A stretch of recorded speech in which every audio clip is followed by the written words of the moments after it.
Welcome everybody to the first Halloween special. and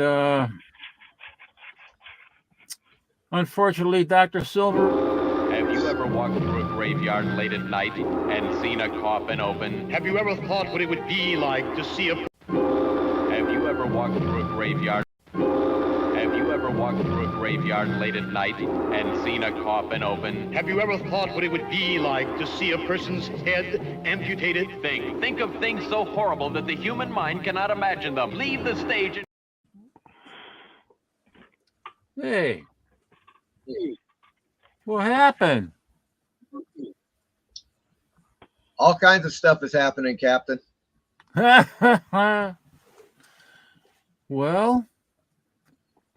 I want to welcome everybody in the chat and to the first. Hopefully, there's going to be an annual Halloween special, Halloween Spook Show special. Say that 10 times real fast. I can't. Can you?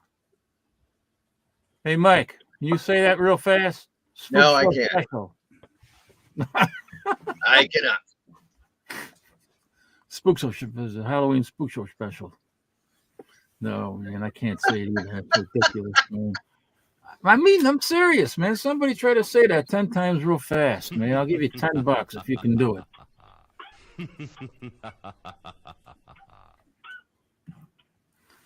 So, what are we? Who wants? You got? Who wants to start showing some stuff? Well, maybe we should check out the chat too. So you Well, who's yeah. with us tonight. You can do that. And actually, I mean, shouldn't we introduce ourselves? Like show off our yeah. show Well, off our shit? well, yeah. We go. Okay. Here, let me go. I'll go Everybody solo knows on me. I'll go solo on you first, Captain. Well, just to show off our costumes. Yeah, it's we got myself, we got Horror Mike, and we got Count Verga and Night Tiger Comics, and who knows who else is going to be on later. But I know that Dr. Silver Age can't make it because of a situation that he ran into in the last few hours. So we'll get along without him as best as we can, and we got a lot of comics to show. We got a lot of prizes to give away, so I hope we're going to have some fun here tonight. And we got Horror Mike. Well, I already said that. Well, I'm gonna go solo. All right. Hopefully. Okay, there we go. Greetings, friends, and welcome to the Halloween. No, you did. Oh freeze yes, there. folks. You may be wondering who the hell is Splitface. Well, let me tell you. Splitface is one of the makeups that was originally presented in Famous Monsters makeup book by Dick Smith. So I decided to do Splitface. Which, as you can see, the little kid there, the split face. And there you go. It's actually not in too bad of shape. I would say it's at least in very good condition. I've had it for decades, so you know it's held up pretty well considering. Hello. Who was that? But- Who's putting gas on my deck of my ship?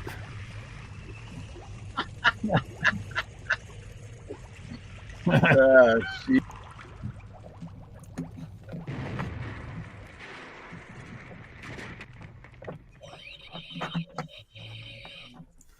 Poor Mike is buffering. Well, he buffers. I think I'm gonna light my beard on fire. Oh no, never mind. He's back.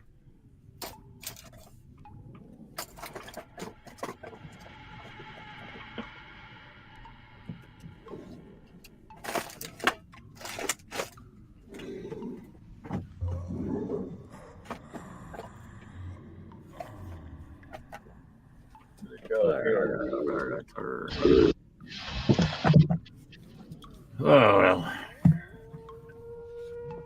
Yeah.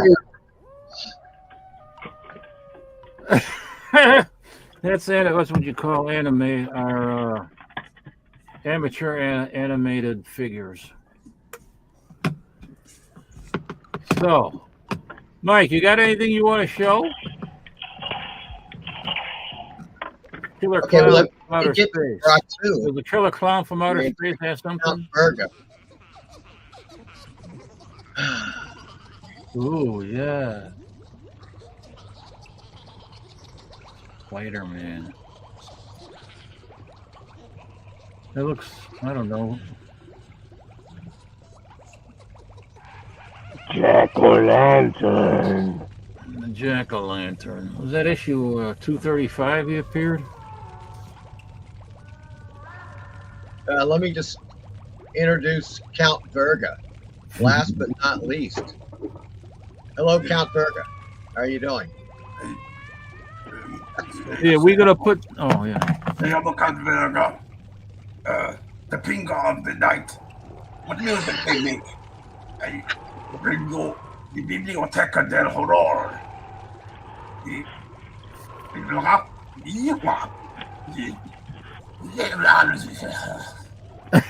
Well, that's easy for you to say. It's easy for him to say, yeah. Honorable Mike and Dr. Strangelove. How are you all? And yeah, we got to put the link in the chat, Mike. Good. Hey, Horror Mike. Are you froze again? Horror Mike is frozen again. I'm trying to. Can you bring up? Yeah, I'm here. There we go. This is going to be fire. So excited. PBR. We got to put the link in the chat, right? I am having a lot of problems, sir. You are. You are froze, man. Yes. Can you drop the link in the chat? I can't even. Okay. I can't even control the chat. Uh-huh. I'm getting no response.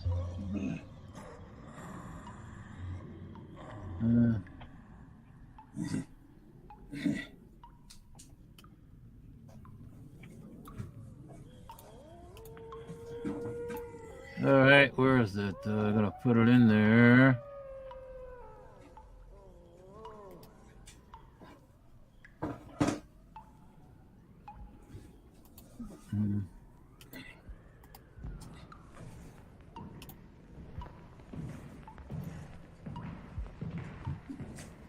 Okay, I think, did I put it in there? Yeah, there it is.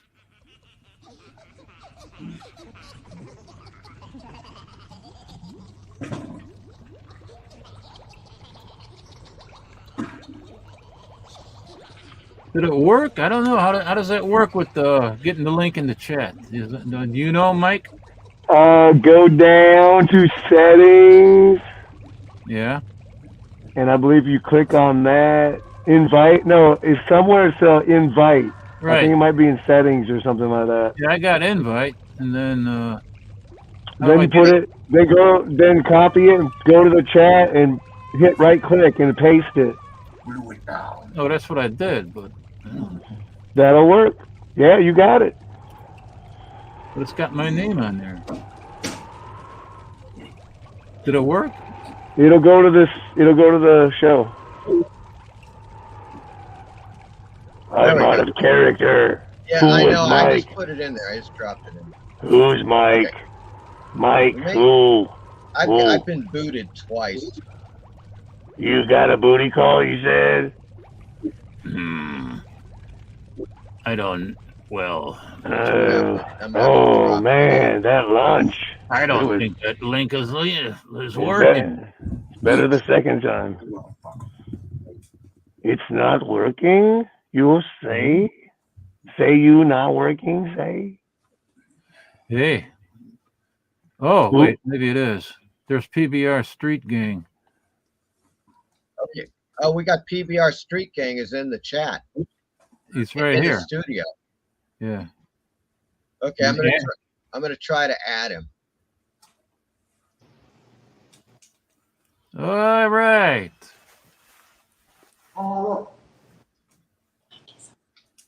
Do you guys see a picture?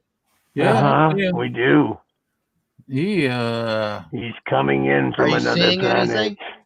Yes, an alien. I don't. my favorite Martian. He's an alien. I think My favorite Martian. he just crossed the border.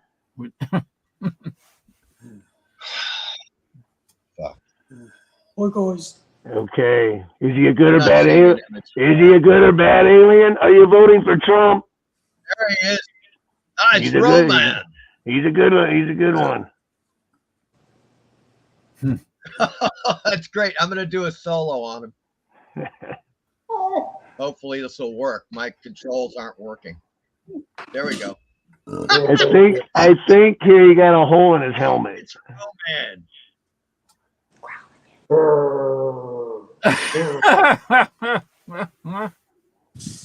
That, and he's got the skeleton in there, like the skeleton gorilla or whatever the hell. You know, it's Roman from Panic in the year. Wasn't it Panic in the year 2000 or Robot Monster? Robot monster. Robot monster. Robot monster. Robot monster. Give us a good sound effect, BBR.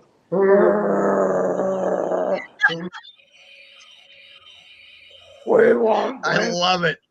We want women. Bring me your women.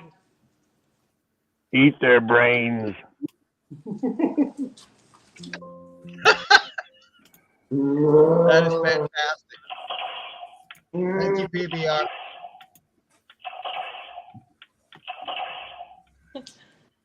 Okay, guys, that is. I hope people are taking notes. That is PBR. Yeah, let's take a. PBR Street Gang. You just put PBR as. I think the character is called Roman.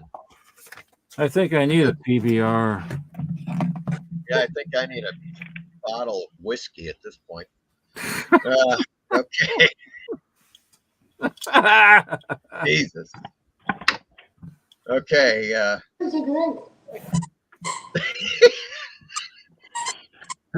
Who the hell is it's a Ghost Rider. Hold on. Yes, shut up.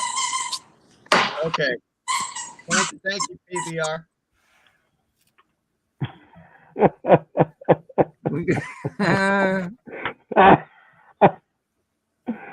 Oh, that's awesome.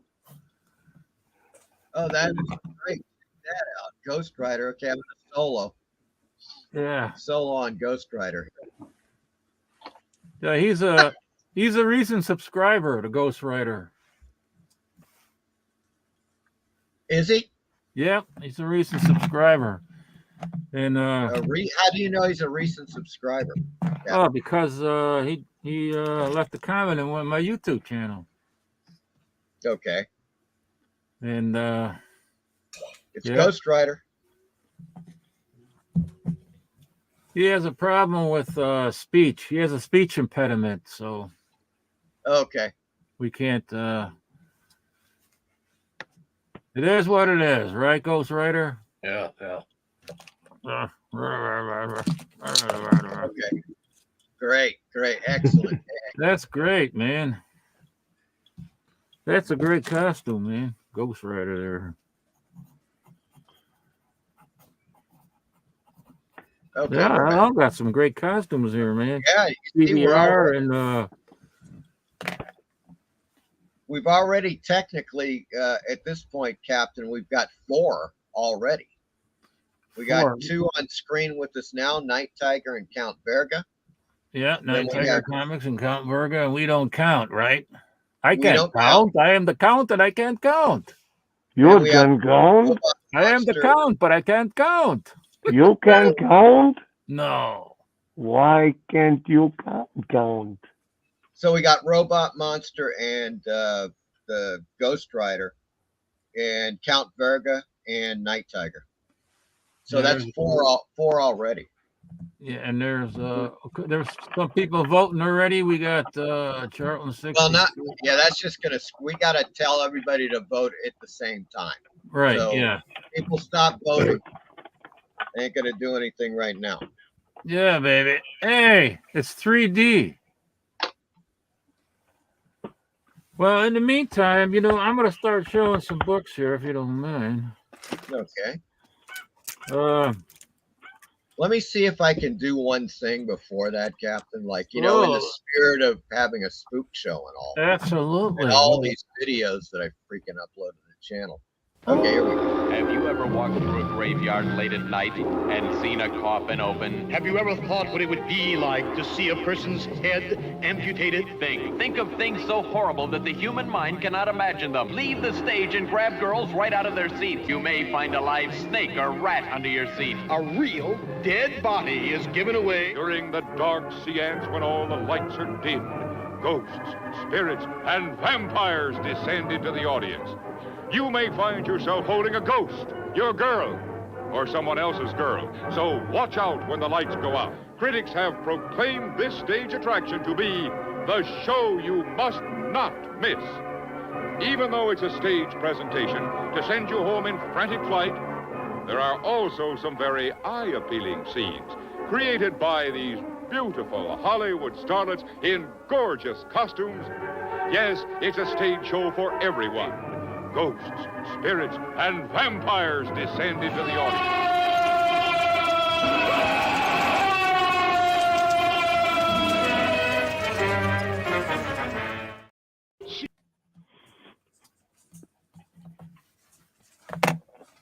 There we go. All righty. Hey, what happened to the background music? That was screwing things up. Oh, it was? Yep. Oh, now I can hear you pretty good. Okay. Well, that could have been the problem too. Oh, and you're not freezing either. Too much stuff going on, unfortunately. Look at this. You ever see that movie with W.C. Fields, The Bank Dick? That whole thing is loaded with innuendos about sexual organs. I mean, even the title, The Bank Dick. And then they're in the bar, and they're talking about the bar is called the Black Pussy Cafe. Did you ever see that movie? Yeah, The Bank Dick. Yeah, the Bank Dick and the Black Pussy Cafe. Well, here's the the Black Cat comic. Number 46 from 1953. Don't make me laugh. How the hell did he get that head inside that flask, that chemical flask? I don't know. It's like they get those ships inside the bottle. No, what am I doing anyway? Oh, Yeah, that's right. What am I doing there? come from another planet. Here's the black. This is what we do. This is what we do. This is what our flag is death. This one's pretty brutal, I'd say. I love it. 1, 2, 3, 4, 5, 6. This title changed its name 8 times from 1953. 8 times, you say?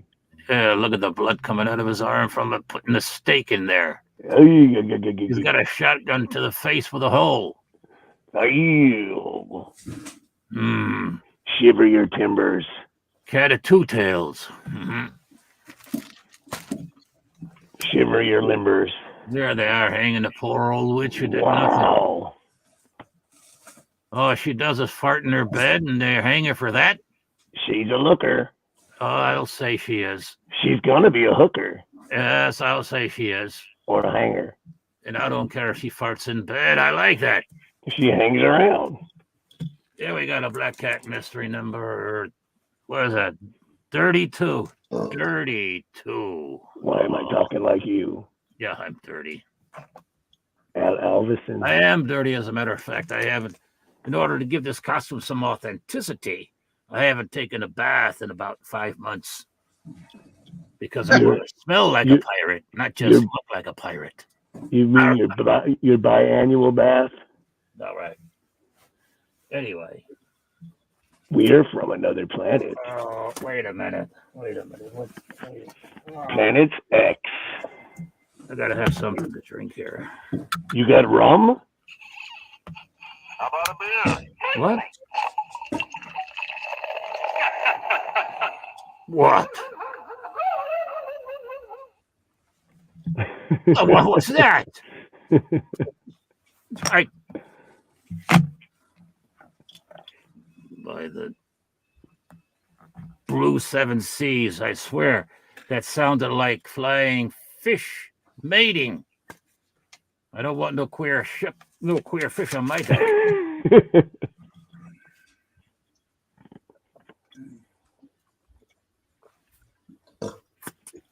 Oh yeah, hey, just a couple of things. We're gonna let the costume contest go until 9 o'clock, right? That's 2 hours. And then after that, the judging. So everybody's got until 9 o'clock to present their costumes.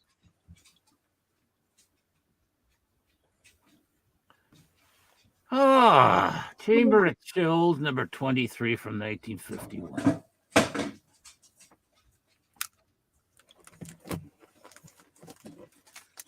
Oh, here's one of my favorites. Number 19 from 53.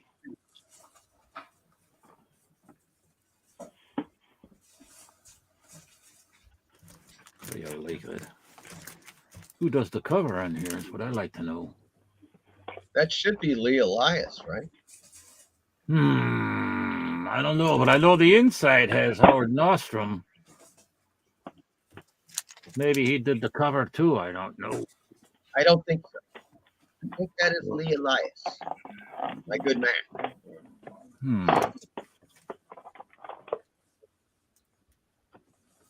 Well, there's Howard Nostrum inside. That's for sure. Oh yeah, Nostrum. He did a lot of Harvey. Nostrum? Yeah, he has a Nostrum problem. Number 14 from. Yeah, people used to call him the flaring nostrum. He's Did they? I didn't know.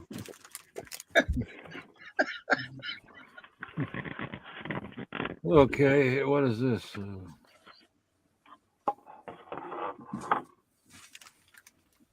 What the hell is this?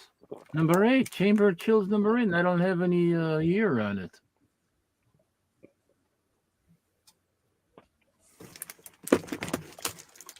Oh, the Bigfoot. I could smell it from here. Number 16. This also has Howard Nostrum art. Yeah, that's a great Elias cover, though.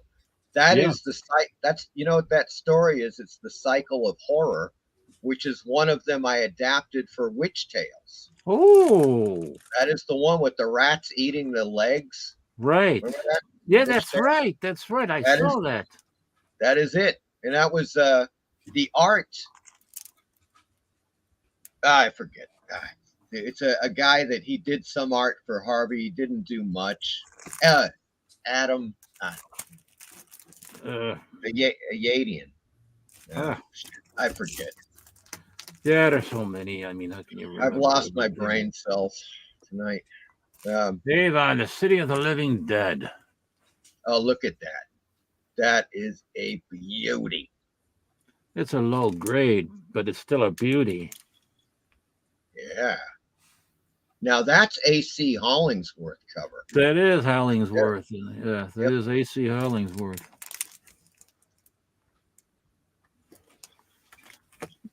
I can't see anything. I wrote, back. There's some water staining on the back of this. That's not good.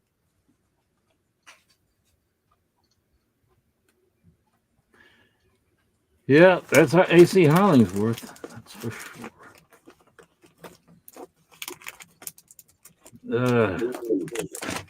Let's skip the crime comics.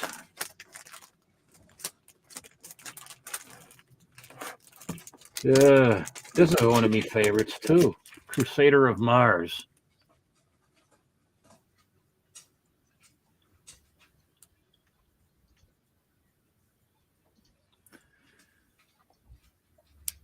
Another John Carter of Mars imitation. Well, Mike, you got something you want to show, lad? This Mike? Yeah, Night Tiger. Night Tiger. Tiger. There's I only do. 2 issues of Crusader of Mars, I guess. I don't know. That's a nice one. Let me get Night Tiger in here. Oh, Lord. Ooh, Ghostly Weird. L.B. Cole. That's nice. That is a good one.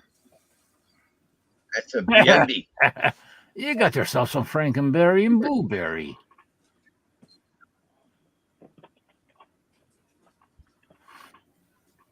Ooh, the horror.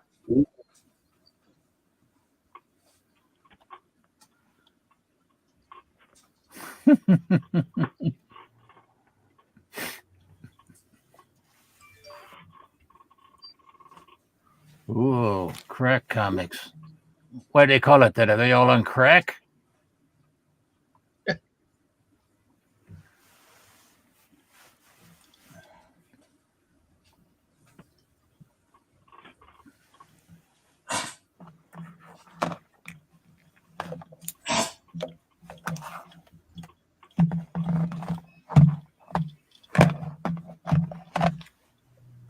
Oh, that's another nice one.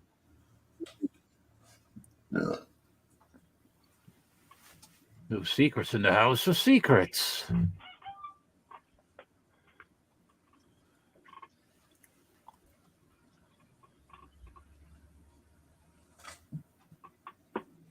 I used to play with these kind of dinghies in my bathtub.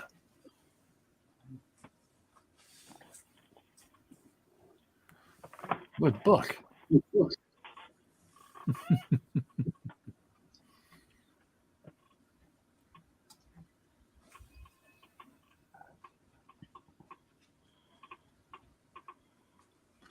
Oh, Top Spot. The Duke of Darkness. That's a hard one to get. That's a tough one to get.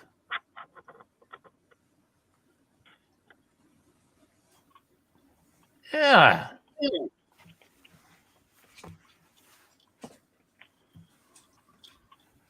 Oh, I'm getting sweat underneath me stash. Well, how do you like that? Conspiring with a witch. Old Donald Duck. Who would have thought it?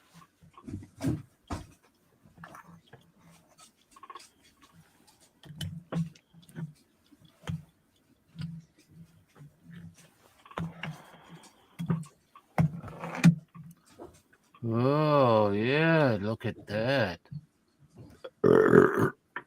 Excuse me, Jenny. Sorry about that. The first use of the word Halloween in comic books. Right there on the cover. Gotta have 2 of everything, don't you? I do. I got to. I'm from a double moon planet. She double moons me, that goddess. Aye. Okay. I'll just take a half a moon from her. Oh, I had the same one. The goose good. That's a good one. She's a monster. Aye. Wait, let me show. This is our leader from our planet. Oh, Yellow claw. I got the purple claw. I do too. One on each hand. Yellow and purple. You tell me when to stop. I'll keep going. Oh. Oh, yeah. Red band and the green claw.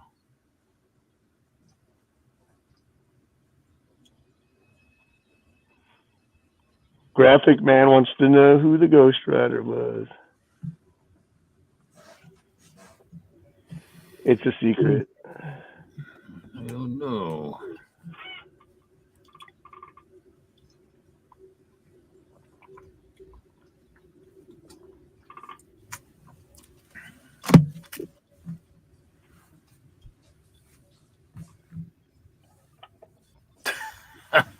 Wow. Getting hair in me mouth. It's not even the right kind of hair. This Harry's hanging around. No, I'm talking about the real, the kind of hair you don't mind having in your mouth. Oh. We got a little man bat. Man bat. Never seen that before. Imagine that. Oh, Wow. He's gotta go. That's old. You have this. Yes, I do. The Lady in the Glass. It's a great cover, man.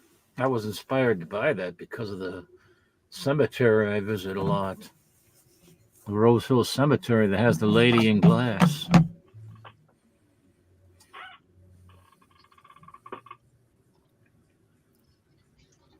Tick tock, what's he eating?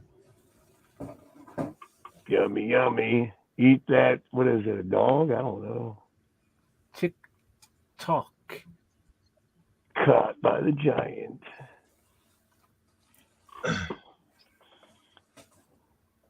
Hillary dock, tick tock.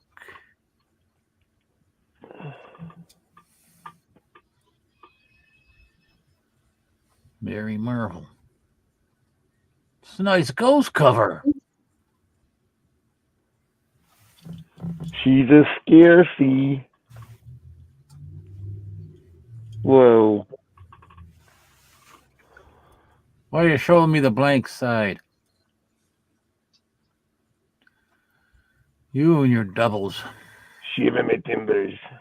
Mm. The key. Look at a skull. Yeah. I got one of those. You do? I got one right here.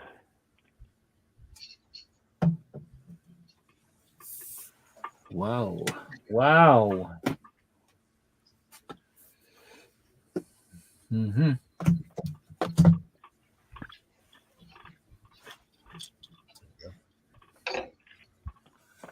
Don't try that at home, kiddies. I know you got that one. Yeah, I got that Tale of Terror. That's great. Oh, that was great. It's my ex-wife. That was nice. Great. Okay. So nice selection, man. Well, let's go. Nice.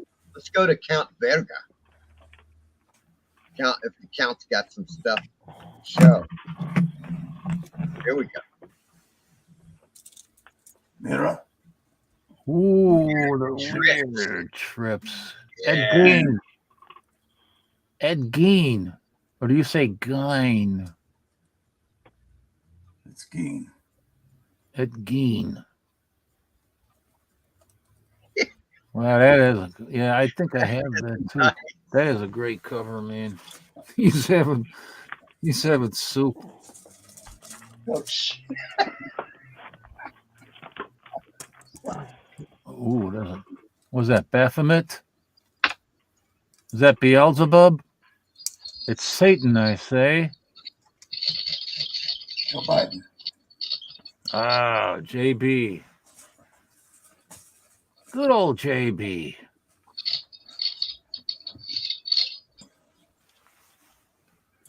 Ooh.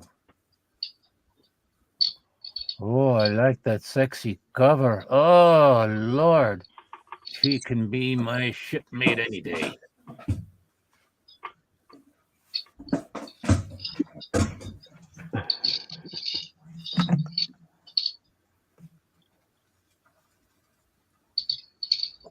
I have to make sure these are appropriate images for a family program. Count Verga, do you have 8 beards, or are those your teeth? Do I have 8 beards, or are those my cheeks? Teeth on your 1, 2, 3, 4, 5, 6, 7. That looks like about 8 teeth. 8 beards or 8 teeth? 8. Those aren't beards. Those are teeth. Torturous teeth. He ate a rack of ribs. So what's the interior? Is this like nudity? There are Skull. probably mature audiences. Oh, look at that, man. This Oh, is that's got- for me. I'm an Got some immature great audience. Richard Corbin in it. Richard Corbin, Early Carter. Edgar Allan Poe. Ooh, yeah. Just shut up. Old latex going in my eye. Like a, oh, shit. Well, I'll show you more, don't worry. Just, it's just, I like that new rack you picked up in the back. it's just like that. Oh, look at that. I dig that new television set behind you. These are the hippies that were the little kids that had their EC comics taken away, and they grew up to make these. Look at that. Yeah, those are there. There are a lot of cool covers in that. Yeah. So that takes it back. Oh, I definitely can't show the back of that one. Oh, I have that one. Yeah, that may have. Look at The that rack rack. It fits Oh. the magazines, just right, too.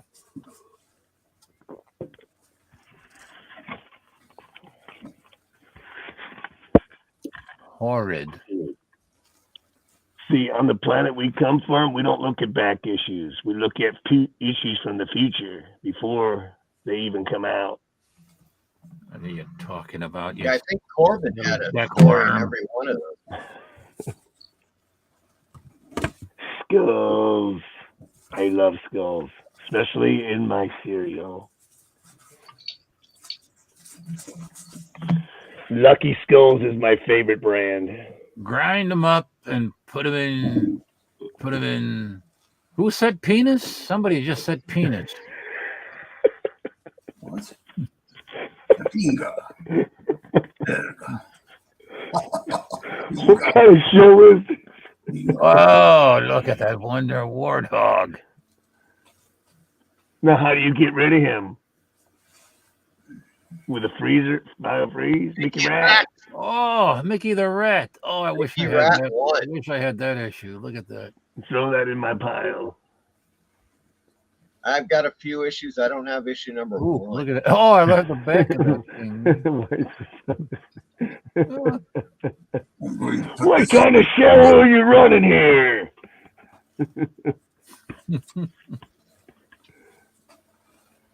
Comics with an X. You know it's gotta be. Right off with the TV.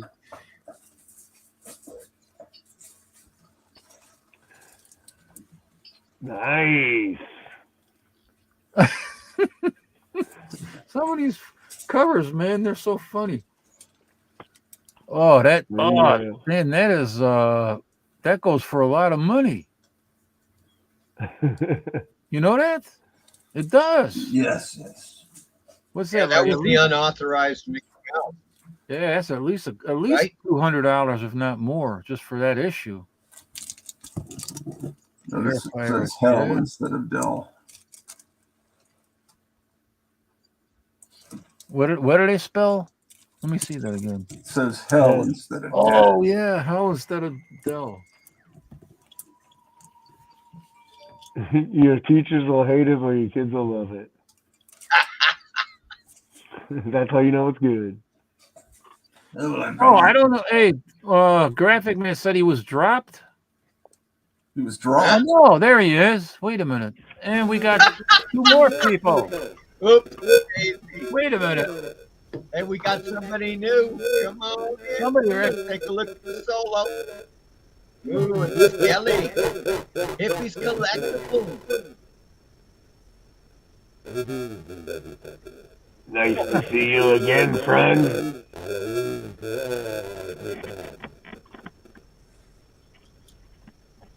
Say, Nice. He said he's glad to meet you. the Ghost Rider is back. I know who the Ghost Rider is now. No, yeah. Oh yes, Ghost Rider. Everyone does.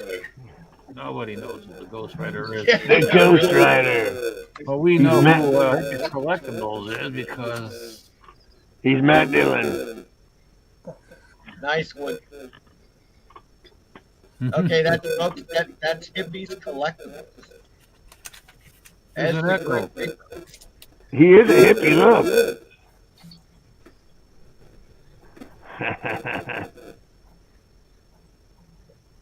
Graphic man. Nice. I didn't want to wear this all night. I just wanted to say hi. Graphic Rider. Oh, shoot!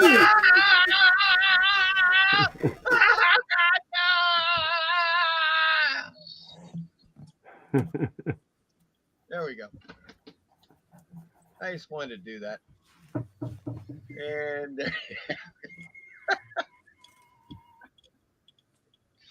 my special effect. Don't applaud or anything. Mike, I think if you wanted to, no makeup, you could go as the dad from the '70s show. You look Pardon? I said you don't even need to be makeup. You could go as the dad from the '70s show. You look just like him. Oh, the Damned? Dad. The dad. Did you say the Damned? The actor from that '70s show, remember? Your head, yeah, you gotta. Yes, okay. Yeah, definitely. Okay. He fell asleep. I don't know. All right. Well, that's going. Eric Green. What The about Ghost Rider. Don't I have some? how about Mike? Well, I got Eric's telling an inside joke.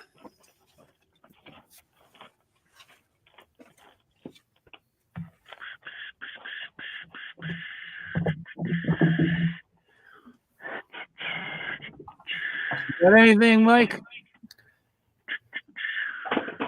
No, Like horror, Mike? How about Ghost Rider? Ghost Rider. no. Yeah, I do. He's got the pistols. He's got the 6-shooters. He's gonna do There it. we go. What you might recall. Ooh. Little gem. Mr. Mystery number 8. You may recognize the cover. It's the gorgeous blonde relaxing in her crew's cabin. And Right. suddenly a zombie just comes right through the porthole.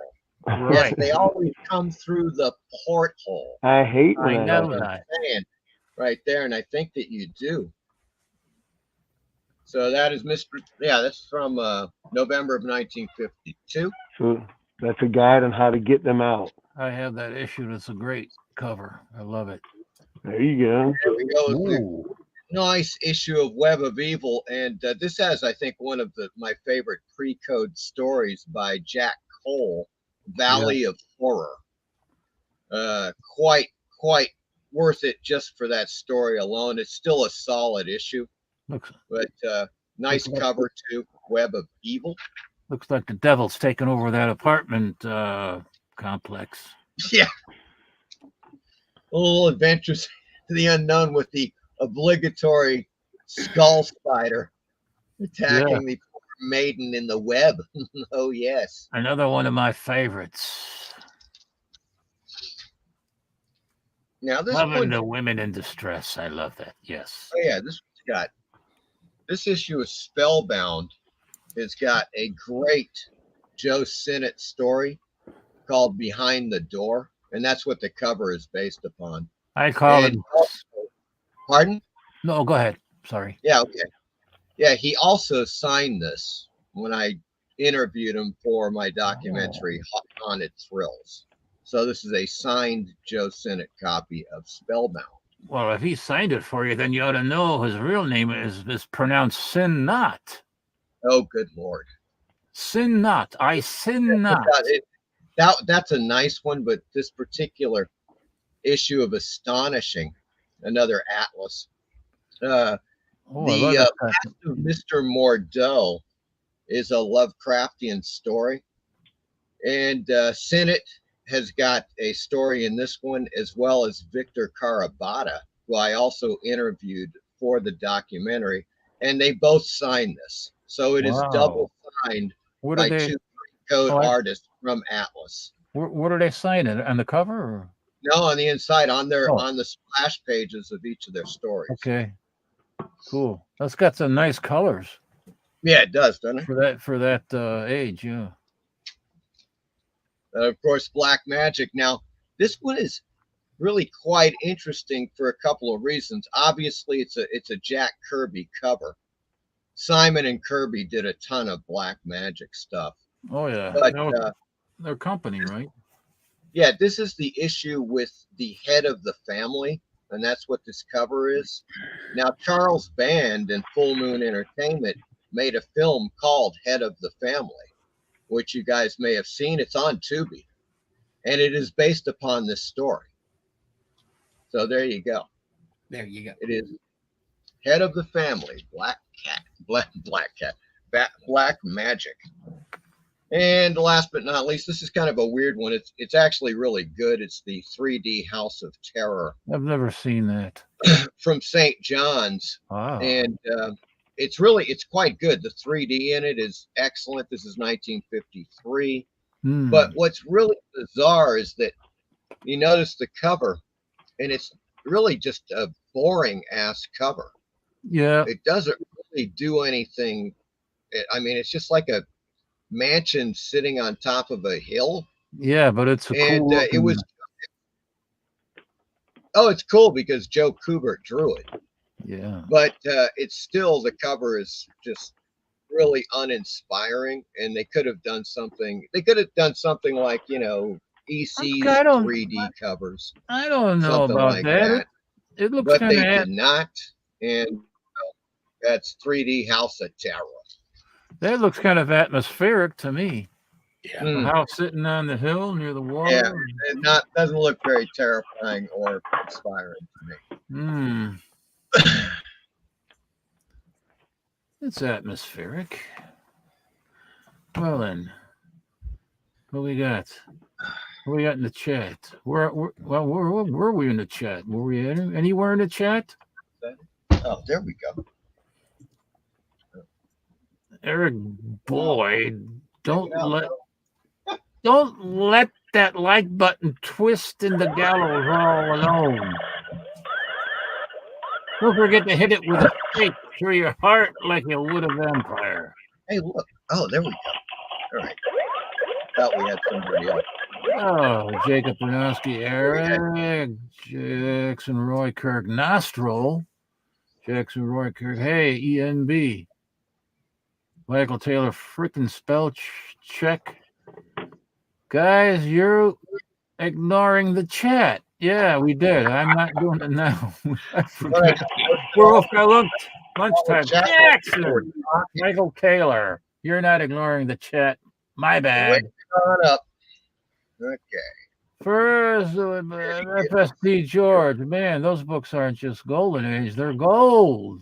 John Gore, City of the Living Dead, that was a Fucci movie? That was a mild Fucci movie. Oh, yeah. Jesus. I didn't know that. There we go. PBR Street Gang, hiya, Michael Taylor. Diet Tiger Comics, Michael Taylor, do you still want your prize? Jacob Bernowski, FST George, indeed. Jackson Roy Kirk. Hobies.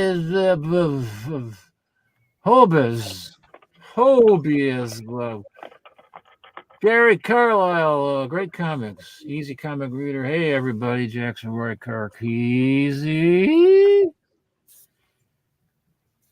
comic reader, the Jackson Roy Kirk, PBR Street Gang. This is much fun. This is so much fun. Michael Taylor, spell check sucks. You know that? Yeah, I know that. FSC George, thank you guys for putting the show together. It's so much fun. Sorry about my clumsy fingers. PBR Street Gang. Gotta love Ghost Rider. Oh, yeah. And he's got the 6-shooters to go with it. Eric Boyd, hello. That Easy Comic Reader. Eric Boyd, cool. Paul O'Neill, what a great collection. Nice stuff. Easy Comic Reader says, all hail Eric Boyd. Michael Taylor, I'm really pissed off at spell check right now. Oh, easy boy. Have a beer and calm down. Tom Ryan, hello everybody. Graphic Man, who was that ghostwriter? We still don't know. Eric Boyd, hello Tom Ryan, the Jackson Roykirk at Graphic Man. Hopefully it was Eric Breen, the best he's ever looked. Eric Boyd, laugh out loud. Let's see, the Jackson Roykirk, but I can guess who it really was. Graphic Man, did he leave? Michael Taylor, Night Tiger looks... Night Tiger, great books. Where am I? Oh. FST George? First George? I don't know. How would you say it? FST George, I guess. The count looks like something Lovecraft would describe. Very cool. Not John Goris, nice rack, Gratu. Yeah, I saw that in the back. That was really cool. PBR Street Game, wow, great cover. Lead paint, Gratu. Where? Graphic Man, I recognize Virgo. Lead paint. Graphic Man just said penis. No, I did not. Jackson Roykirk. I noticed that the rack back there. I noticed the rack back there too, Michael Taylor. I meant MM fucking spell check. I'm really pissed off at spell check. Just have a beer and relax. PBR Street Gang. Oh, my virgin ears. PBR Street Gang. Best covers ever. Eric Boyd. Nice and spooky. Charlton 66. Rex Furry. You sure you don't mean sex furry? PBR Street Gang. Great costume. Grim Reaper rocks. Lead paint. Mike knocked his tooth out. That's dedication.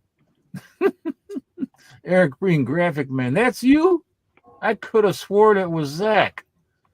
Eric Boyd, clapping there. Hippies Collectibles. Woo, couldn't breathe. Laugh out loud. PBR Street Gang. Oh, Ghost Rider. Great. Whatever that means. Eric Boyd, Rex Foreman. John Goris. Wasn't that the heavy from RoboCop? What is that? What do you mean by that? Wasn't that the heavy from RoboCop? I mean, RoboCop. Oh, yeah, that's right. I got to get my leg. Jackson Roykirk. Hell, Zach wouldn't have worn that hat. Eric Boyd, Red Foreman. PBR Street Gang. Yep, Red Foreman. Michael Taylor, nice books. Gratu. Where's Gratu? I don't see Gratu. Hippies Collectibles. Now I can see. After all these years, finally. PBR Street Game. What's your guy's favorite Halloween candy? Anything that tastes like beer. Graphic Man. Just saying hi. I'm off to feed my ghost horse. Okay. Night Tiger Comics. Raises pumpkins. Lead paint. Full spiders must have been. What does it say? Where am I? I just lost it. Oh, skull spiders must have been a thing back in the day. Holy smokes. There's a lot of chat going on.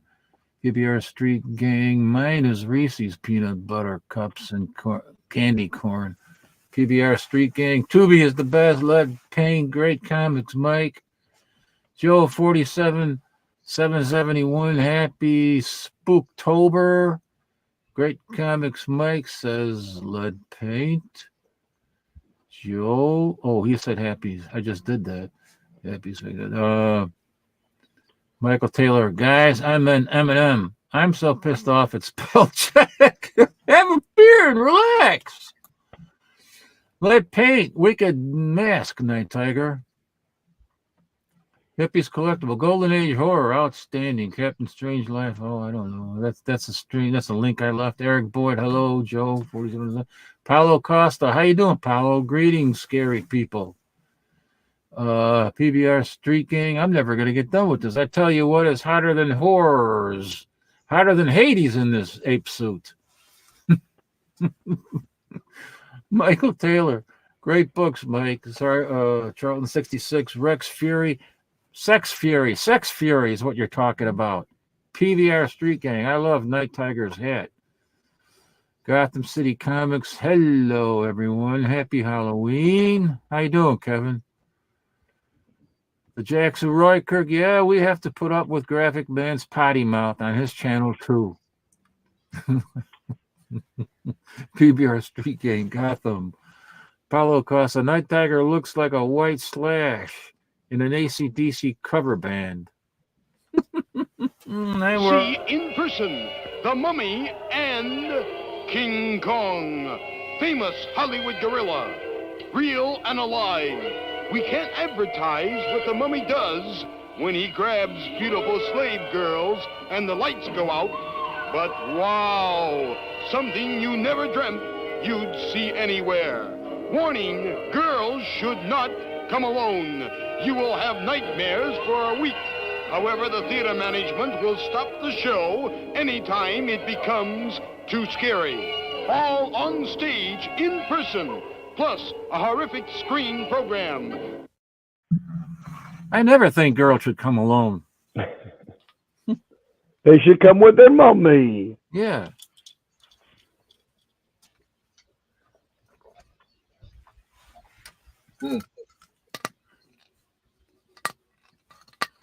Oh, look at that. We got, what's that, Svengoolie? Svengoolie. There we go.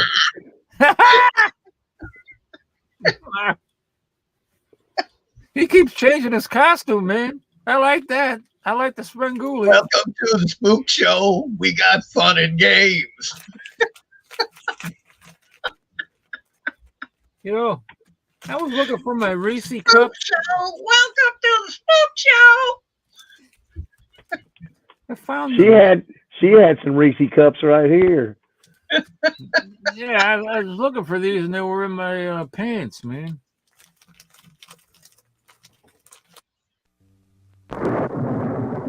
It's so scary, we dare you to see The Monsters Crash the Pajama Party, the first movie ever filmed in Hollywood's latest miracle, fantastic horror vision. You'll be petrified as fiendish movie monsters actually become alive, then crash right out of the screen, run into the audience, and carry screaming girls from their seats right back into the picture to become part of the movie, never to be seen alive again. They might choose you.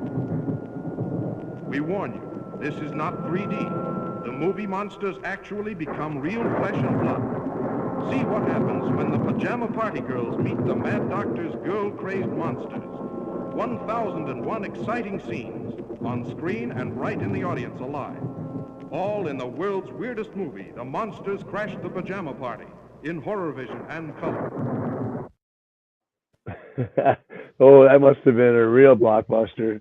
Now, folks, that's Monsters Crash the Pajama Party from 1965, and that is currently on Tubi. It is only 30 minutes long, and it was meant for a live spook show where they would send creatures out into the audience, grab girls and all that stuff. Ooh. You know? So that is currently on Tubi. They didn't need pickup lines. They had the whole movie. I use pickup lines. I wouldn't mind that job, dressing up and grabbing the girls. Sweet child of mine. I haven't seen Steve Harrison. Have you seen him tonight? Who? No, I haven't seen him in the chat. Okay. Well, he was one of he helped me with getting some of these video clips, from YouTube of these spook shows. I just wanted to give him a shout out. Oh, I don't see him in there. The Why Not Art and I don't know. Let's see. Well, Dombrowski, Why Not Art. Yeah, I haven't seen him yet. No. Werewolf by Lunchtime. Paul O'Neill. I don't know. Maybe he'll Very drop in. interesting. Maybe he will. Oh, here we go. Yeah. Check. Now this is Dr. Evil, folks.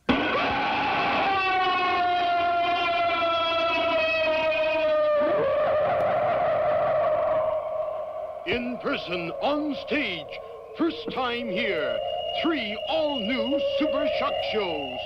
Stage show number 1, From Beyond the Grave. It's Dr. Evil and his Tears of the Unknown. Unlike anything you have ever seen before, the theater is turned into a graveyard. Your seats become coffins. Weird creatures sit next to you and put their cold, clammy hands around your throat and whisper things in your ears. Live snakes roam up and down the aisles. Inhuman monsters run loose in the audience and cut off the heads of beautiful girls. It's weird and unbelievable. Plus, stage show number 2. See in person The Mummy and King Kong. Famous Hollywood gorilla. Real and alive. We can't advertise what the mummy does when he grabs beautiful slave girls and the lights go out. But wow, something you never dreamt you'd see anywhere. Warning, girls should not come alone. You will have nightmares for a week.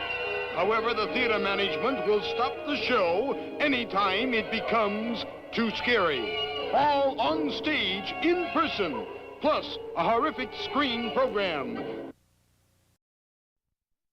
Walked through a graveyard late at night and seen a coffin open. Have you ever thought what it would be like to see a person's head amputated? Think of things so horrible that the human mind cannot imagine them. See all this and more when you see on stage, in person, that crazy mixed up Dr. Evil and his Tears of the Unknown. Unlike anything that you ever seen or heard of in the past. Hideous creatures from beyond the grave leave the stage and grab girls right out of their seats. Girls, do not come alone. Bring your boyfriend to protect you when the lights go out. You may find a live snake or rat under your seat. A real dead body is given away to some lucky person at every performance. Also, in person, The Mummy and King Kong, famous Hollywood gorilla, real and alive. Plus, on the screen, 2 horrific motion pictures. Dr. Evil and his Tears of the Unknown. Plus 2 horrific pictures.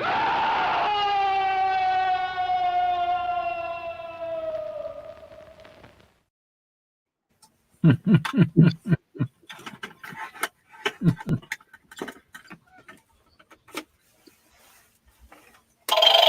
scarier than Halloween? Your aim.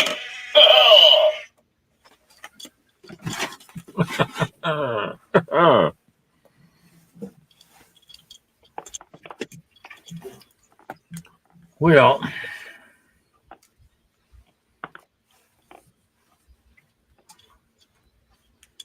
we're going to be doing that all at once, huh? The costumes.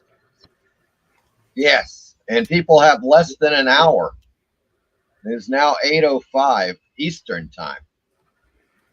So you got 55 minutes to bring your butts into the studio and show off that costume. Good Lord.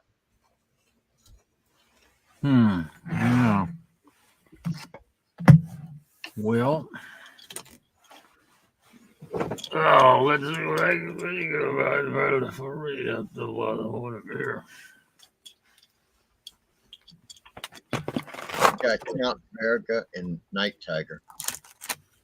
So far, we have Count Verga, Night Tiger, PBR, Street Gang, Ghost Rider, and Hippies Collectibles, right? Yeah. So we got 5 contestants thus far. Who were the first 2 that you mentioned? Count Verga and Night Tiger. Oh, yeah.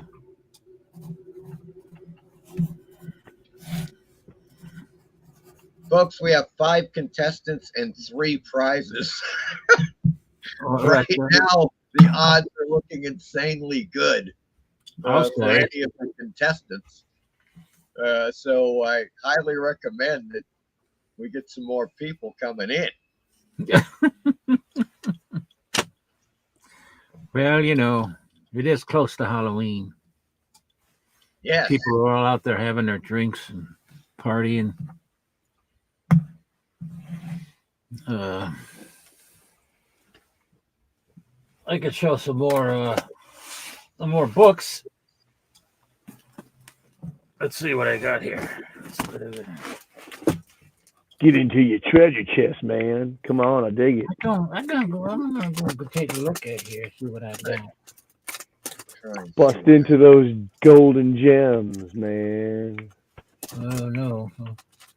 Let me see.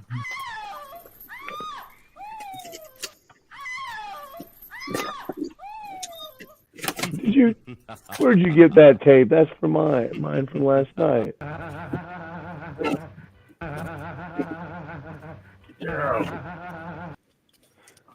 Captain, are those any relatives behind you? Yeah. This is my Uncle Peach right over here. Edward Teach. Pete Edward. Edward Teach. Edward Peach.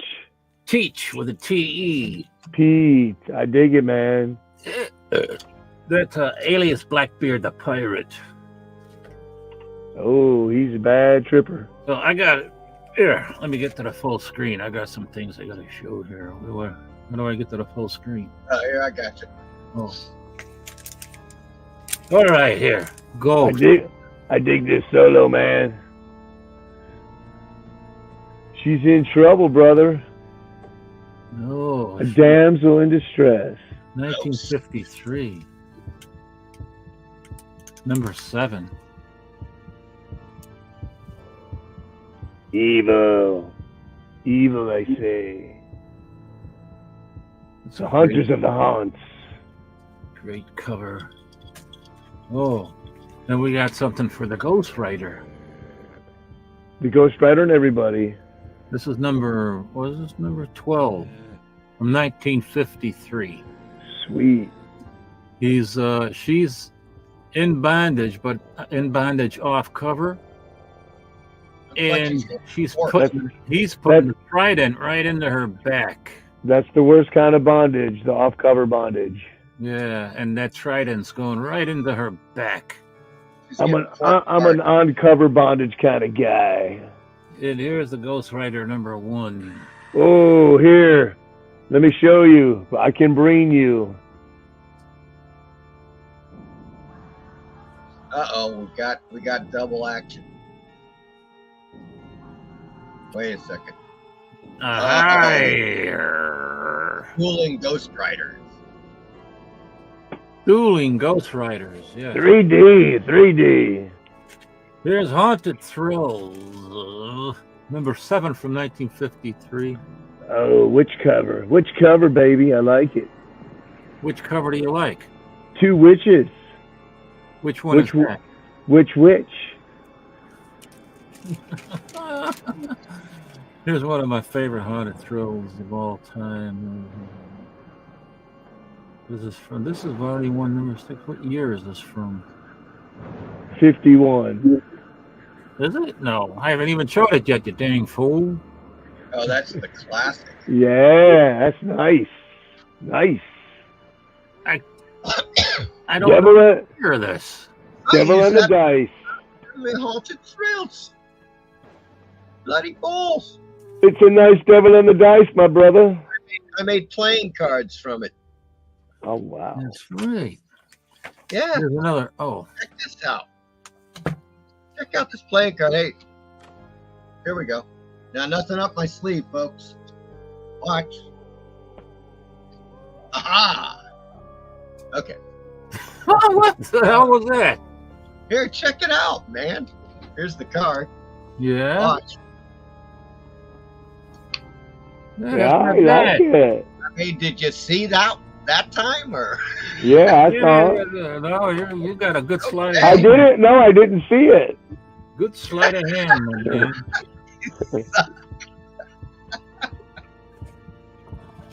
Well, here's Haunted Thrills number 2. Man, he's bringing the bangers. Haunted Thrills, man. Wow. Number 2. From 1952. And then I got, I think this is number 1, isn't it? I think this is number 1. That is number 1. Yes. Love those covers. Iger Oh, shot. I got the receipt on the back. I bought this on eBay. When? When did I buy it?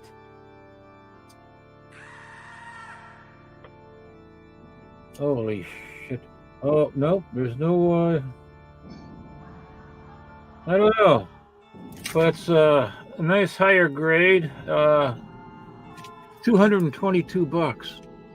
Not bad. But this was a while ago. I mean, you know, I don't know what the date is in here. I wonder when did I buy that? It was not recently, I'll tell you that. This must have been a while ago.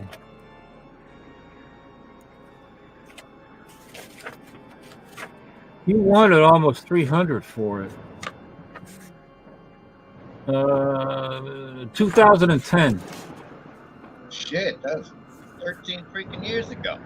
Yeah, he wanted $295 for it, and I got him down to $222 with the shipping, and then there wasn't any tax either.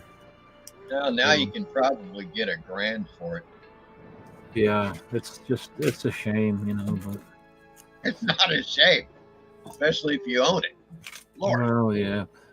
Here's the Phantom. Oh, actually, it's called Weird Jungle Fantasy.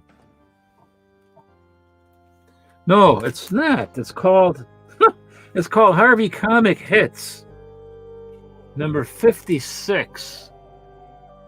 Oh wow! I mean, look at how you get confused. Weird Jungle Fantasy, the Phantom. Right. It's actually right. Harvey Comic Hits, number 56.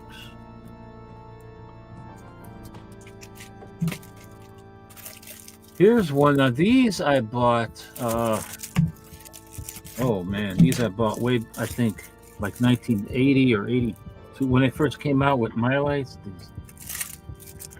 I was at a convention and I got these at a really low price. More Iger shop goodness. Still got these My Lights. They're still in the. Oh, I got to change out these bags. Wow. Quite a while ago. Journey into Fear. Oh, this is 1952, number 5. Oh, nice. Yeah, all of the Superior stuff, I believe, was done by Iger Shop. And then here's Journey into Fear, number 1.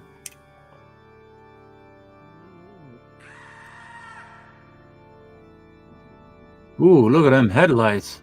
I'll drive her car. It's got Matt Baker artwork in here, too. Yeah, he was part of Iger Shop. Yeah. Yep. So this is like a 4.0 from 1951. It also does some reprints in here, too, I think. Yeah. Anyway. Well, that's what I got there. We'll let somebody else go. What about Count Verga? Count Virgo.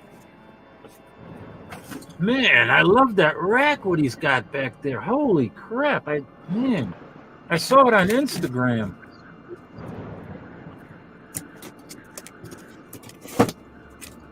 That's a beauty. Ooh, nice. Oh, he's got the.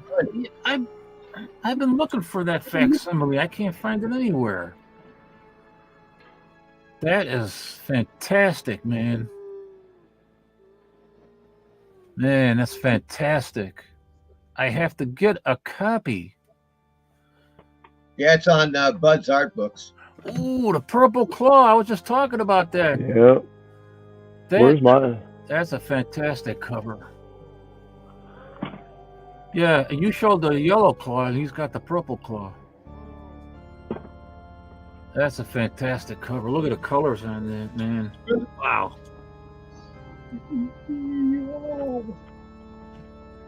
Thank you, Michael. Rawhide. Oh, look at Clint Eastwood there. Holy shit, was he young? Oh, would it be nice to be young again?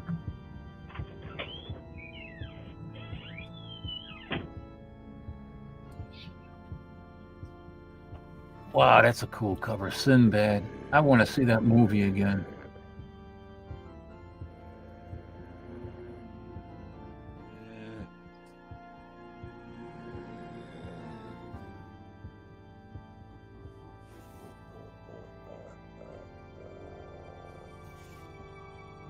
Ooh. Where's Jambo? Jambo would be loving this. Nice condition.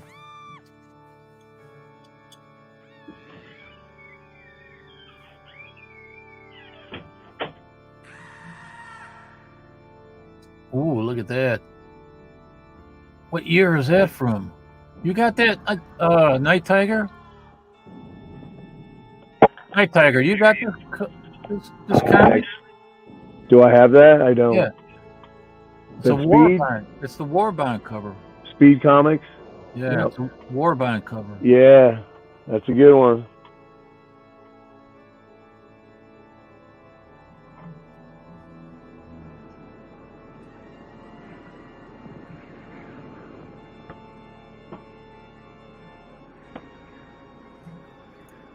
Oh yeah, Space Cadet. I love the rubber around Yeah, them. that's cool. Michelin Man inspired costume.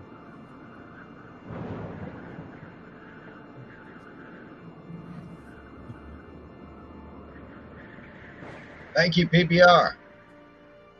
You will get my vote. You see, that's how you win, folks.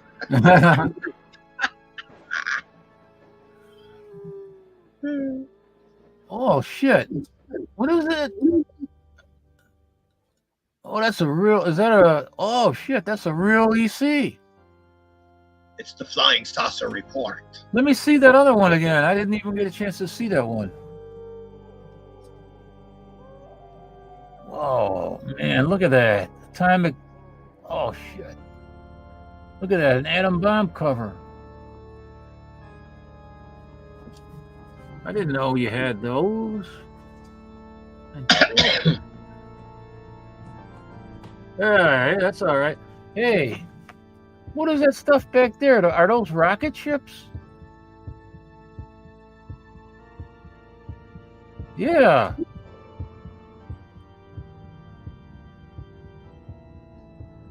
Maybe you can show that sometime in you know. Uh-huh.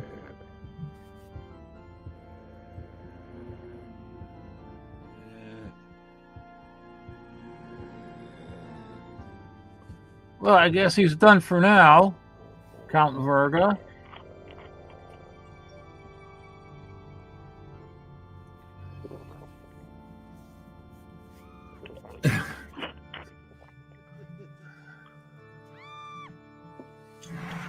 So, how about Svengoolie back there, man?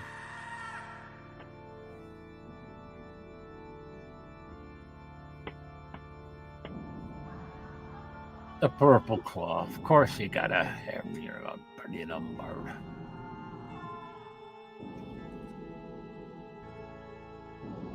Go to full screen there. Oh, where are we going? Oh. Oh, wait, what did I do? No, that's all right. The Purple Claw.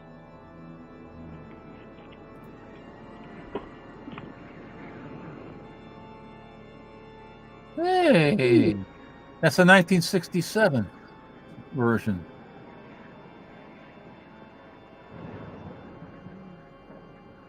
Eric, you will not be getting my vote. Oh, Voodoo. Last issue. I'm trying to complete that run, Voodoo. I think this is a pretty hard one to get. Probably because of print run. Origin of the Bowie Man. Yeah, I always like that weird one-eyed creature on the cover. Oh. Oh, there you go. King Kull. Then he's breening himself again. The evil hand of the King Kull. I like that Kid Eternity. Are you going to show that one again? It's in here. Because, yeah. Ooh, that's... She's sniffing glue. She's making her own concoction of different glues to sniff. It's a true story about Black Widow. Goofy comics.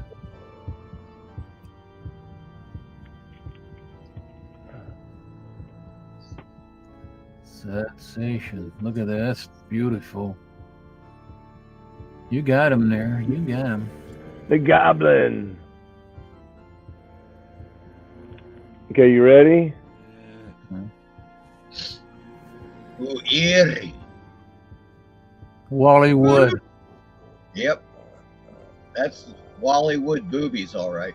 Yeah, yeah. Scooby Boobies. Nice and rounded. Nice and well-rounded. Red Dragon. Wow, that is a rare... Man, what year is that from, Night Tiger? 48. Woohoo! Nice one.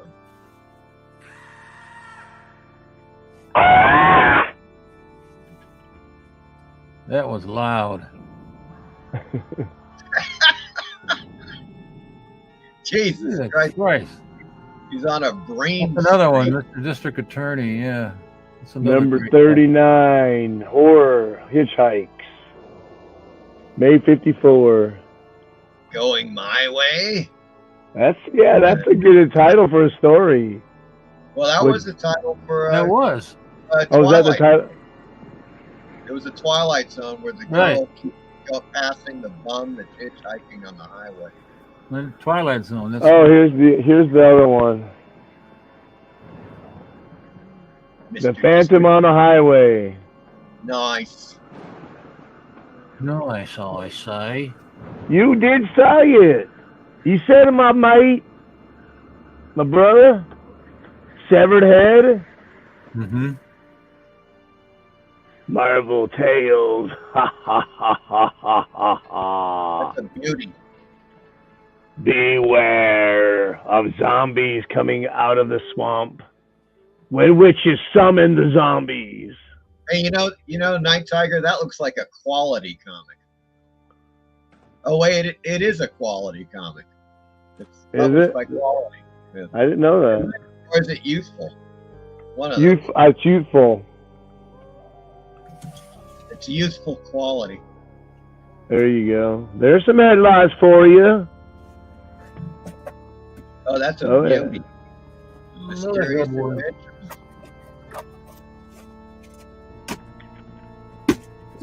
Thanks, Street Gang PBR. He likes my tab glass. Retro baby. Now that one. Dr. Sticks. Jesus, that was loud. Sorry. What is that? What was that? Dr. Sticks. That's a cool cover. Look at that, man. Yeah, that is pretty hot, man. Here's one of my favorites in the collection. And there, it's got my symbol on there. On the horse. Stole my symbol. Copyright infringement. That's a tough one to get. I got this for $7.50 off eBay.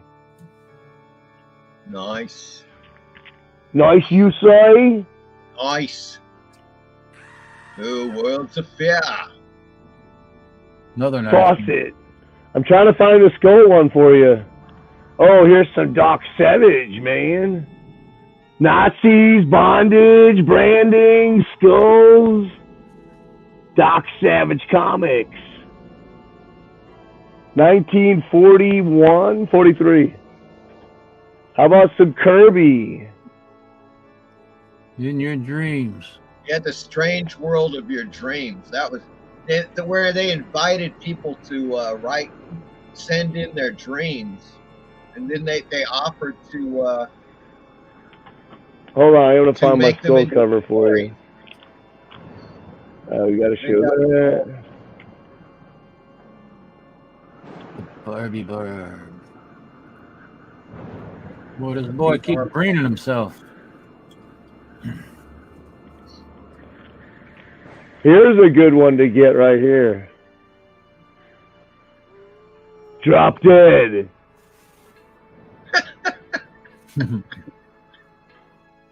Kilroy's. That was a great series. I got a couple. I got number 3 and another one. Where the heck is that skull? I know I took it out. Where's your Kid Eternity? I want to see those. Yeah. I know where one of them is. I wanted to get both of them. Maybe I'll put it in my box here. Let me see.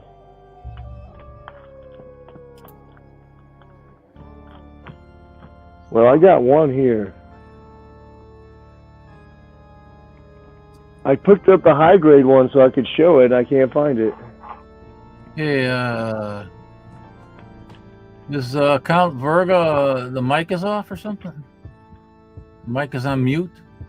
He's on there mute. it is. Yeah, Kid Eternity. Oh, let's take a look. Where's the other one at? Oh, that's a nice skull cover. I love that cover, man. What? I got a high grade one somewhere, but I don't know where I put it. Here's another. Which What one you? that again?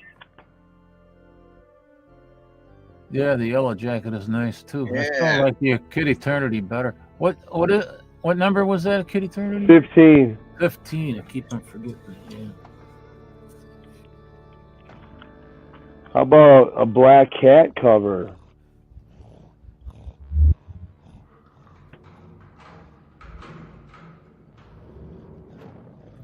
What happened to Count Verga? He's not connected. He got disconnected. Disconnected.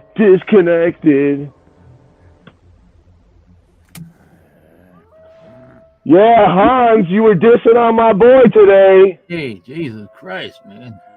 You're so loud. You were dissing on my boy today. Oh, yeah, Jerry Lewis. Yeah, he did something with Stella Stevens that wasn't very nice.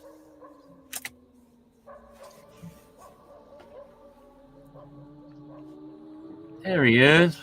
There he is. You ever seen this one? No, not that one. I got some Super Snake books, but not with the hero in there like that. No, you got ghosts coming out of haunted house. I just removed his masking tape from this today. It was tough.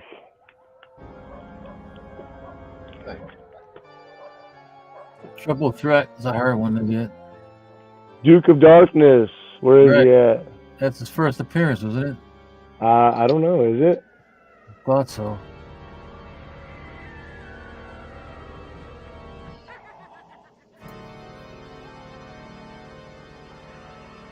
Oh, that was the face. Ratu's back.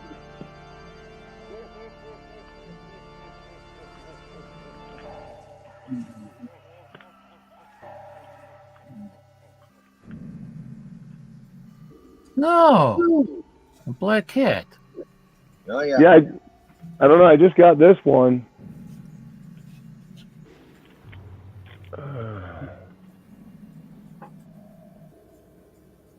Another great one. That's $100 on my comic shop. And then they had one in worse condition 2 weeks later for $400. Whoa. I don't know. That doesn't make any sense. I wasn't asking questions. Okay, here we go. How about this?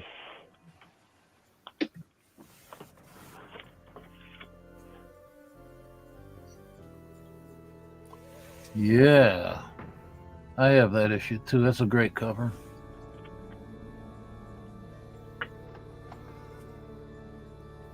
Another good one. Master Frankenstein. Weird War. First appearance. Of what? The Creature Commandos. Oh, okay.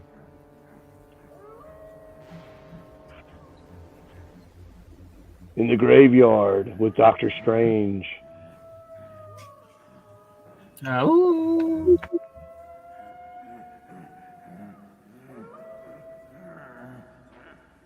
Yeah.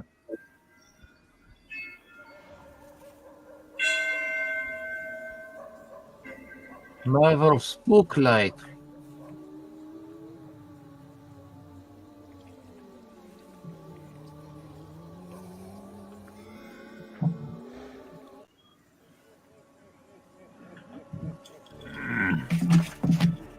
Oh, here it is.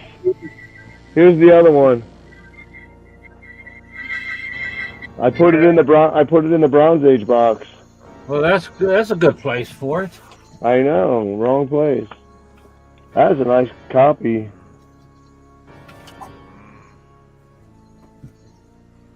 A jury of your peers. I gotta change out my head. Well, maybe not. Son of Satan, Ghost Rider. How about some Bernie? Some high-grade Bernie. Beautiful. What's that? Oh. Big Little Book. Wow. No. Nice. What else? What else? Oh, here we go.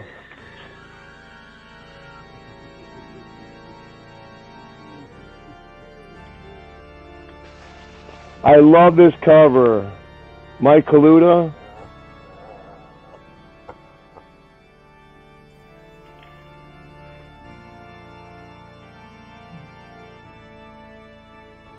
That's a great issue. That goes good with the music. It sure does. Great issue. Oh! You got that one? Yes. I like that cover. It's reminiscent of the movies from the 50s. I was a teenage werewolf. Yeah. Knight Rider. Ghost Rider. That's the new Ghost Rider, his brother. First appearance of Lincoln Slade as the Ghost Rider. Slade.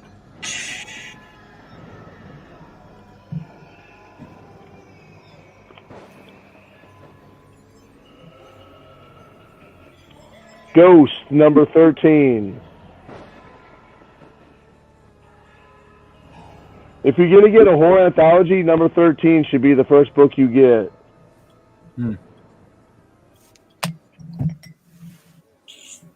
Neil Adams.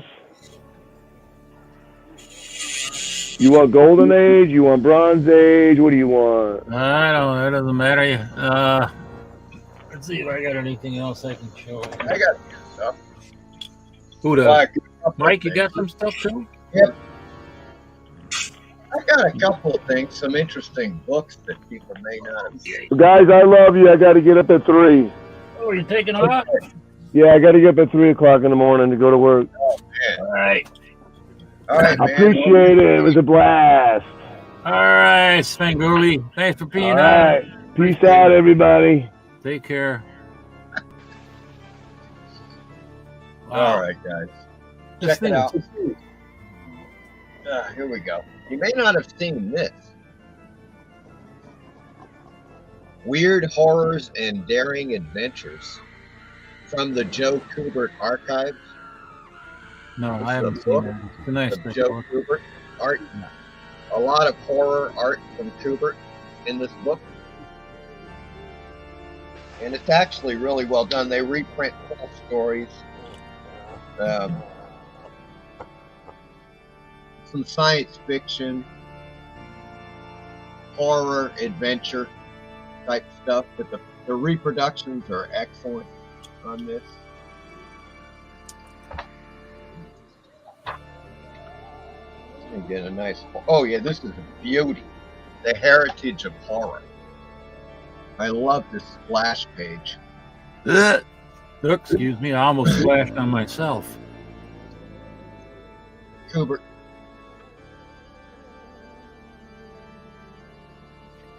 Yeah, that beard is getting to me, man. I'm getting hair in my mouth. Getting back to a bit of Lovecraft and weird tales. Pulp Macabre, folks. This is the art of Lee Brown Coy, who did a lot of illustrations for Weird Tales Pulp magazine. Uh-huh. And I think you'd recognize some of his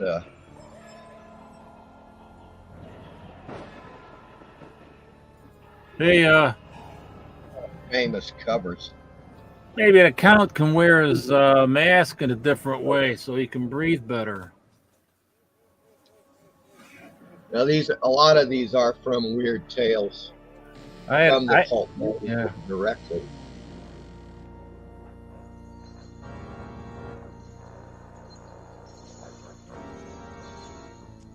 Bizarre artist. Wow, that's cool. I like that girl. She's hot, man. She's pretty hot. Yeah, I'll say.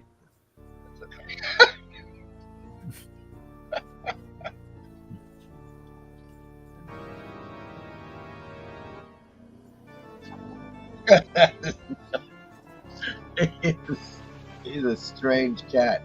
That looks like you. Split face. That's you, yeah. It's my dad. It's my dear old dad. Split face senior. In any case, that Pulp Macabre, folks, a ton of Lee Brown Coy. And this one, you may even have this. One of you guys, Gratu may have this too. Terror. The Book of Terror, a history of horror illustrations from the Pulp magazines. Mm-hmm. And of course, that is a Hans Bach cover. And that is his version of H.P. Lovecraft's Pickman's model. It's really quite cool indeed. And man, are there some freaking great illustrations. Ooh, look at that. Yeah, it's the Wendigo. And this is Matt Fox. Matt Fox also did pre-code horror covers like Chilling Tales. And that's fantastic artwork there. Oh, yeah. Oh, there's a ton, man. They got, of course, Virgil Finlay, which is pretty damned astounding. And some covers, of course, from Fantastic, the Pulp magazine. Yeah. But man, yeah, the Finlay stuff is pretty astounding. Yeah. His pen and ink work, I've never seen it rivaled, really. He did a lot of pulp magazines. He illustrated a lot of different pulp magazines. Yeah. No doubt about that. God, they've just got some. Hey, Count Virgo, you want to give him a break with the mask? What mask? That mask. What mask? He looks like he's having a hard time in that mask there. Oh, they're nice ones. Wolf. Howling Wolves. Yeah, look at that, man. That's great artwork. There we go.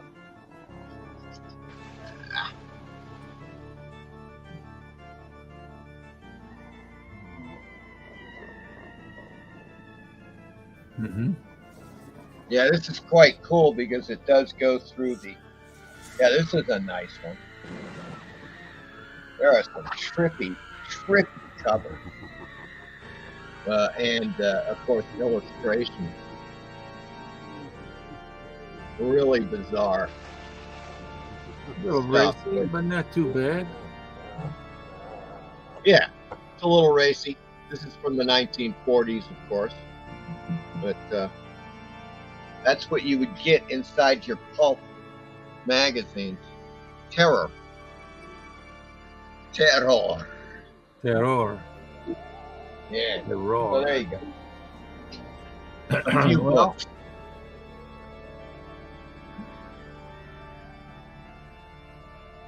you got any other stuff there, Count?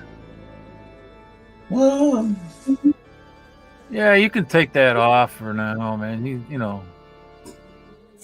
let's see. You gotta be dying on that with that thing on. Yeah. Mr. Nightfall says, Night Tiger Comics, what was that Marvel Scarecrow issue? Oops, too late. I don't know.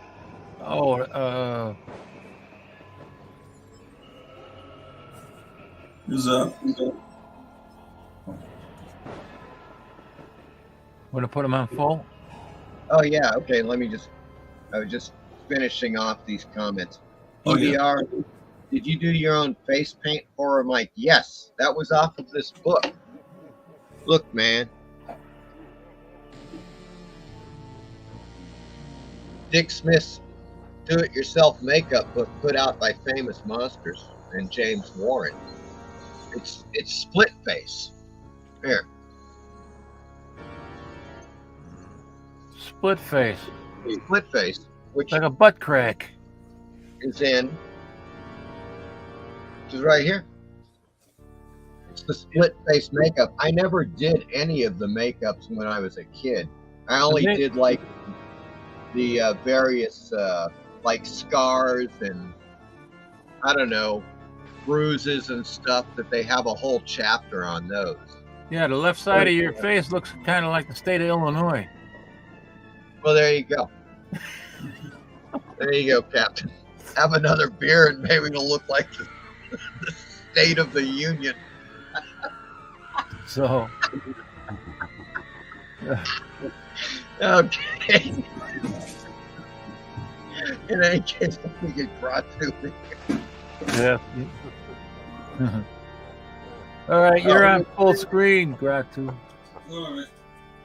I just opened a box. Here's a piece of art that a friend of mine, Joe Riley, the guy that did the Hypnotic Eye, did back in 1995. For the magazine I was doing at the time. Joe Riley, 1995.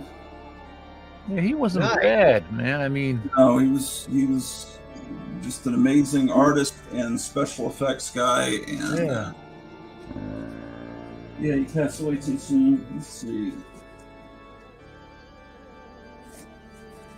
This is bigger than a treasury size. That's pretty big. It's the Foop Goop Follies. No, Frolics. I'm sorry. Foop Goop Frolics. It's all Basil Wolverton art. Oh, okay. And it's in color. Nice center spread. He did a whole bunch of illustrations of the Book of Revelations. Wow. Nice. Is that whole thing in color? No, just the center spread. Most of it is just his stuff from the original art, and it's probably all reproduced the size of the original art, if not a little bit bigger. So this is just put out by underground people. So, Ratu, did he actually put out a book of Revelations? Like, is there a separate book that has all of it? It was done it was not done as a to be funny. It was done for someone that was putting out a legitimate religious book, and I'm not really sure. I'd have to do some research on that. I've just seen some of his stuff. Oh, this is put out by Glenn Bray. That makes sense. Glenn Bray is probably the premier collector of this kind of art, especially Basil Wolverton in the country. And he collects original movie poster art and paintings and stuff.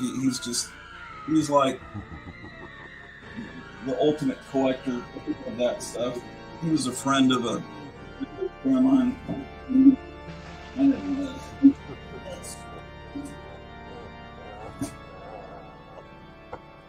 Here's some kind of underground papers. Funny pages.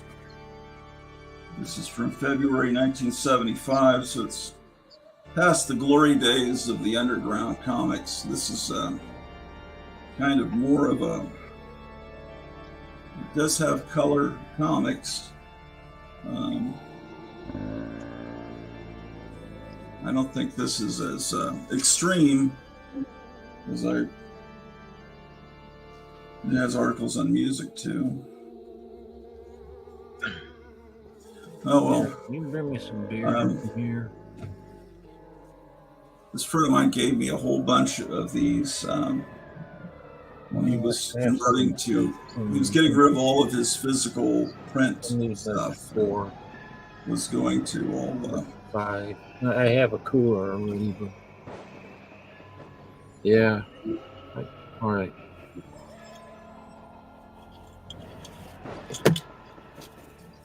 Man. And they have some actual old comic strips in here. Smokey Stover. What else? You know, I was mentioning I forgot. I think it was on the stream with Mike. I found a bunch of newspapers, comic strips from the 20s when I was opening up the walls here.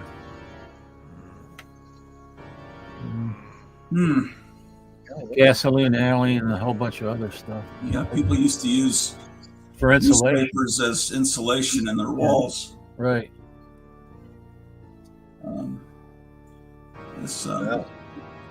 Yeah, I have some of that myself. Oh, John Rosum has a website? I didn't know that. Yes. Oh. Who's John Rosum? John Rosum does collage art of horror and science fiction characters.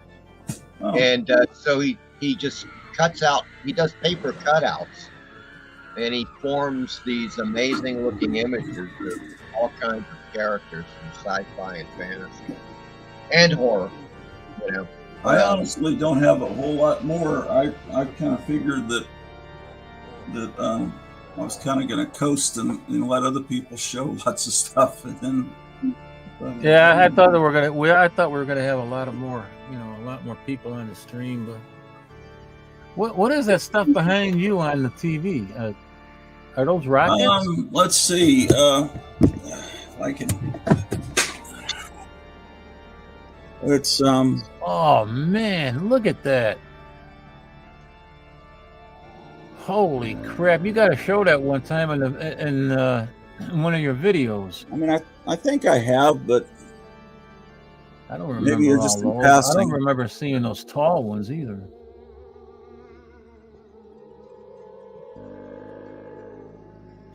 What happened to Count Verga? I don't know. Lippy's Collectibles? He got disconnected again.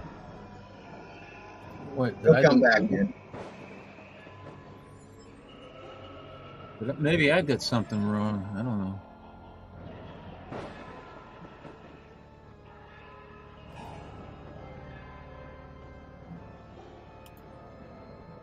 Stuff in the shelf.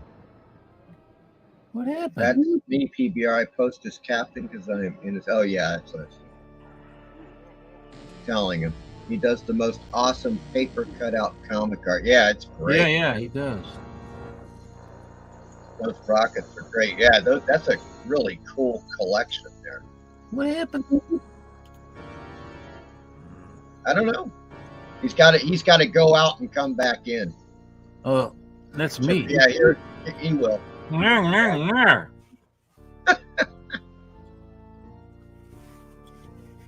I had to take my beard off because I don't know. I just had to take it off. Boy, everybody's dropping like flies. Pretty soon you're gonna have two guys winning all the prizes. Oh, Yeah, guys, we got 8 minutes left. Yeah. 8 minutes I left. accidentally pressed the off button on the computer. Aha! That's what do it. The off button. Ah.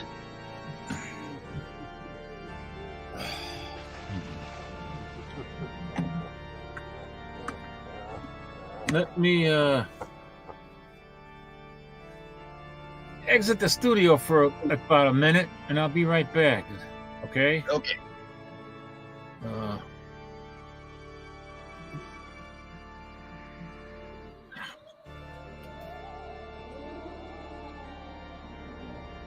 I thought you were the Amazing Colossal Man for a minute until you showed the Famous Monsters magazine, and I remember, oh yeah, that's what that is. Split face. Good old split face. Yeah, I never did any of those specific makeups brought to, but I did some of the, like, you know how they have like the wounds and stuff you can make, and the scars. I've seen people do the Weirdos one. Is the Weirdos one with the bug eyes? People have recreated the one that. that's on the cover. Yeah, I've seen people do that with the helmet. You could get a store-bought Weirdos helmet back in the 60s. Yeah, that would help. That would help a lot.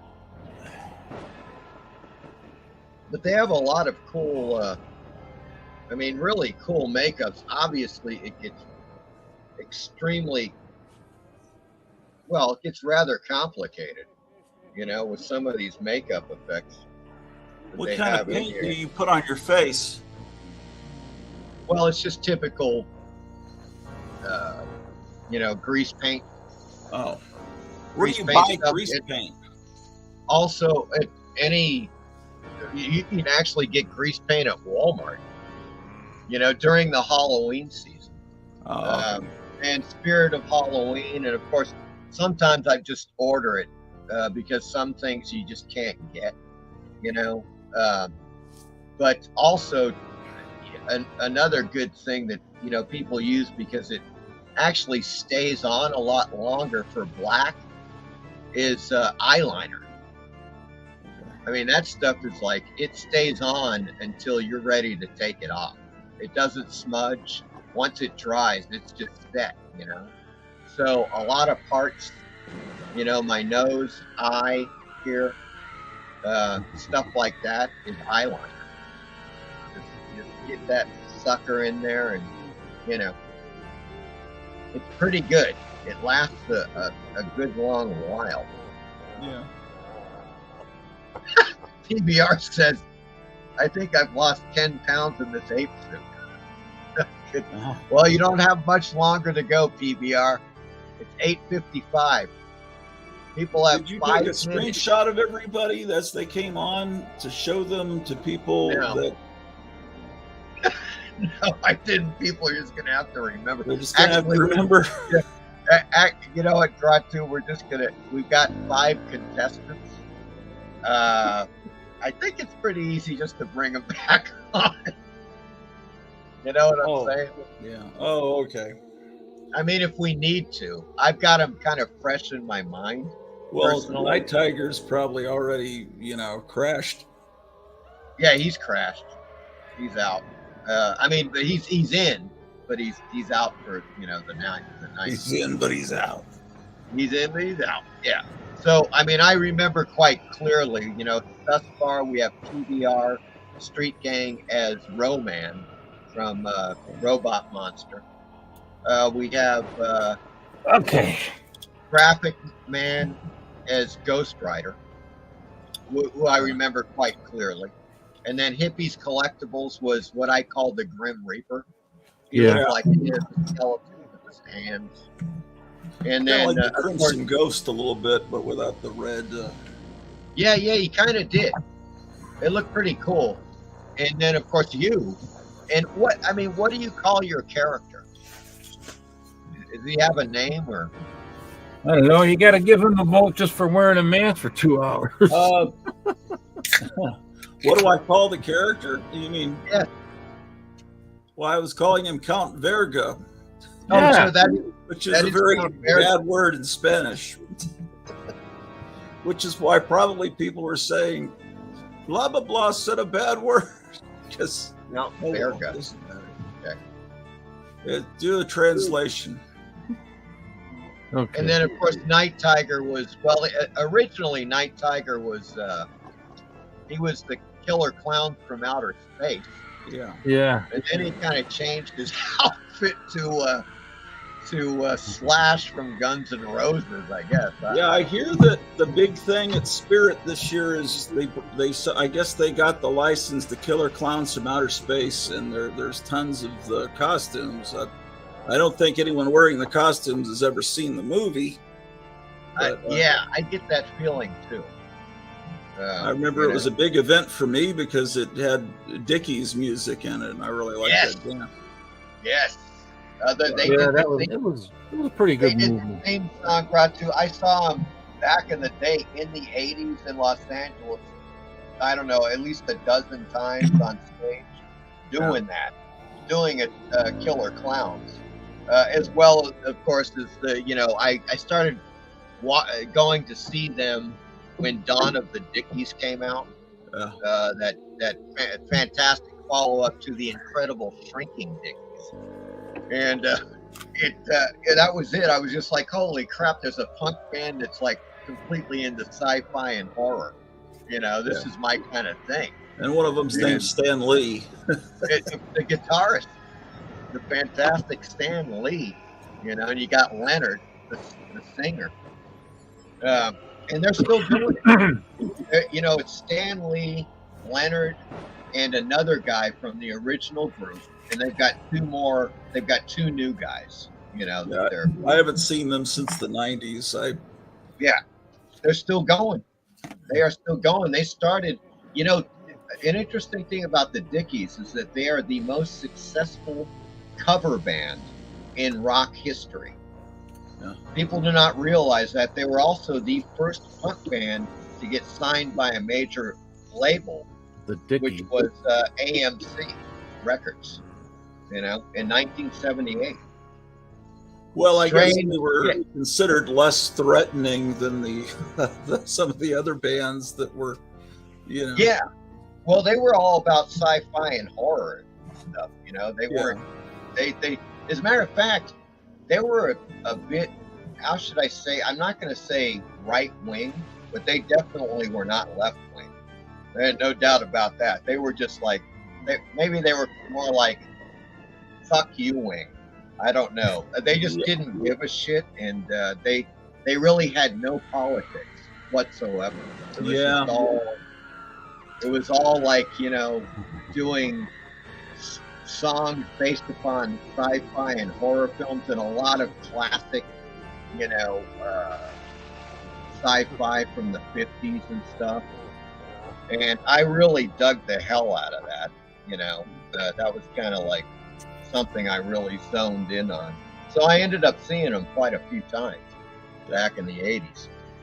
Yeah, you can't think of many right-wing punk guys. I mean, maybe Johnny Rotten and Johnny Ramone. Maybe it's guys named Johnny. The Ramones were. Johnny Ramone.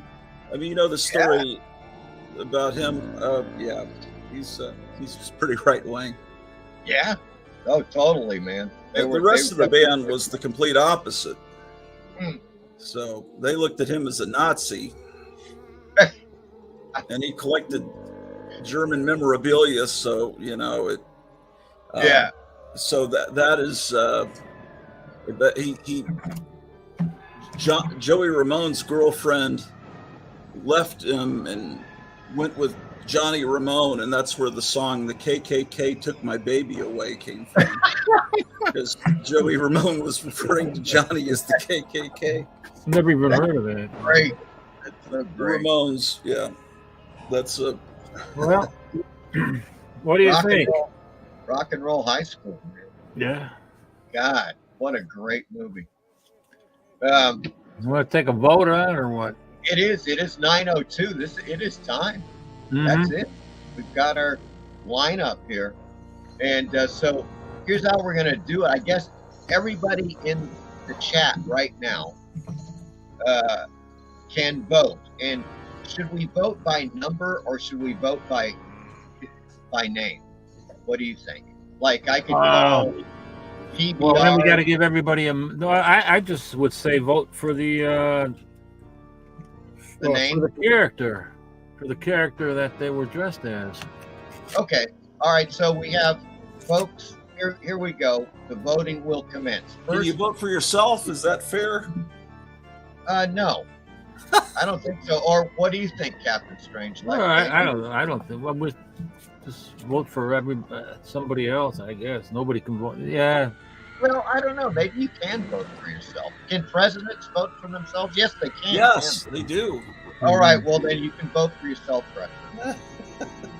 I guess. I mean, we never talked about that, Captain. Yeah, it doesn't matter to me. I mean, you know. All right. So. But then nobody's going to vote for anybody else. So we have PBR Street Gang as Robot Monster. If everybody votes for themselves, then nobody's going to be voting for anyone else. But there's like 30 people watching, isn't there? Yeah, we got 28 people in the chat. Oh, okay, all right. Well, we'll see. All right. Okay, so here we go. So we have PBR Street Gang. No, you guys. This is for the grand prize. The person can choose the prize of their choice. That's the thing on this one. So we have PBR Street Gang as the Robot Monster. We have Graphic Man as Ghost Rider. We have Hippies Collectibles as the Grim Reaper, or I call him the Grim Reaper. Grim Reaper or Death. Yeah, Death. And then we had Night Tiger as originally as Killer Clowns. But you don't count no more. Yeah, I guess. And then we have Gra 2 as Count Verga. And there he is. He's displaying once again the mask. So here we go. This is for number 1. This is for the big prize. I guess, guys, what we're going to have to do, you guys too, oh shit, God, that makes it hard. All right. So we got 1, 2, 3, 4, 5, 6 people. 1, 2, 3. No, we have 4 people. How many? If you're not counting Night Tiger. Well, I don't know. We can, I guess. Okay, let's count them. Then we have 5 people. Yeah. We have 5 people. So everybody vote for the top prize. Now.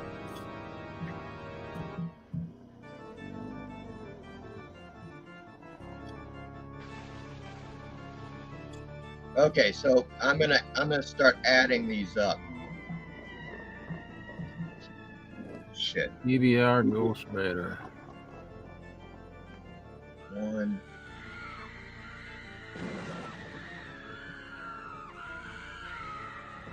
1. 50 got 1. Count Verga 1. So far it's even, Steven. 2. Ghost Rider 2. Robot Monster 1. Well, I don't know. I'm confused. You do it. PBR Street Gang. Robot Monster. Lead Paint Robot Monster. The Death Guy. That's the Grim Reaper. Grim Reaper. That's Hippies Collectibles. Gary says Night Tiger. Okay. That's okay. That's Killer Clown. Phantom Collector says Ghost Rider.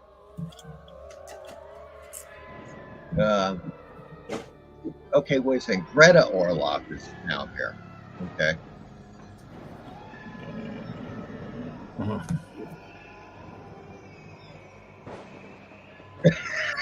PBR says, can I buy your boats? You might be able to. Depends what kind of pre-code comics you got. Ghost Rider. Ghost Rider for Michael Taylor. Green Ghost Animations. Ghost Rider. Ghost Rider for. Oh God, where are you? Okay, there it is. Right. I wasn't. Okay. I wasn't keeping a good track of this. And what did you vote for, Captain? Who do I vote for? I don't know.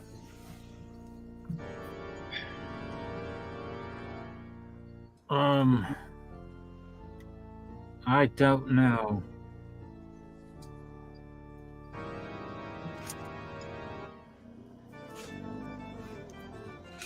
Can we go through the count again?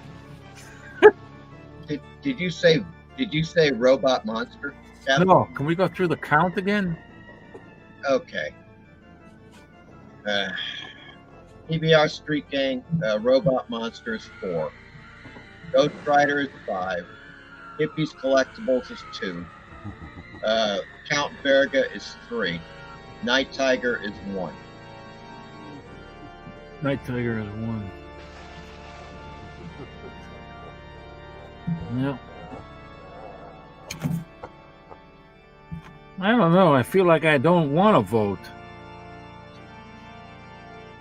If I vote, people are going to get mad at me for not voting for them. I just voted for Robot Monster. Oh, you did? Just voted for himself.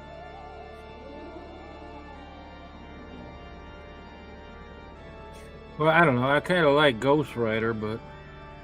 Okay. Well, then. Do that. Okay, so here we go, folks. This is how it goes. In order. Ghost Rider with 6 votes. Okay. Robot Monster with 4 votes. Hippies Collectibles with 2 votes. Oh, yeah. Oh, no, I'm sorry. Not sorry. Scratch that. Count Verga with 3 votes. So it's Ghost Rider first, Robot Monster second, Count Verga third. There we go. Oh. That's it. We got it. All right. So Ghost Rider, what do you want to pick? Where is it? Graphic Man? Oh, Graphic Man. I think he left. Well, you have to be here to win, though. Yeah, I know. Let me call him. All right.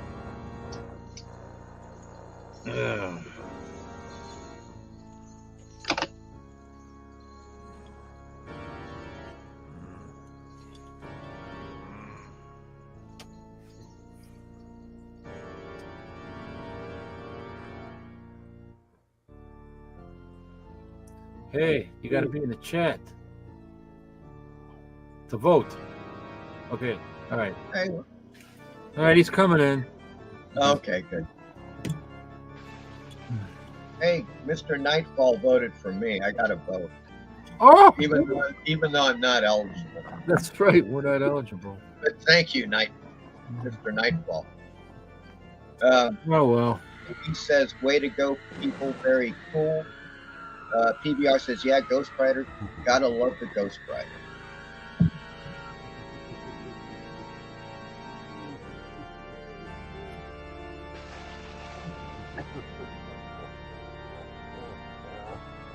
Yeah, there he is. Okay, there man. Man, you are the top. You have won the top prize. What do you choose? Graphic Man. And as a reminder, of course, really the first prize is Vault of Horror and the 2 Hammer DVDs. Well, here. Second prize is Let me show. Okay.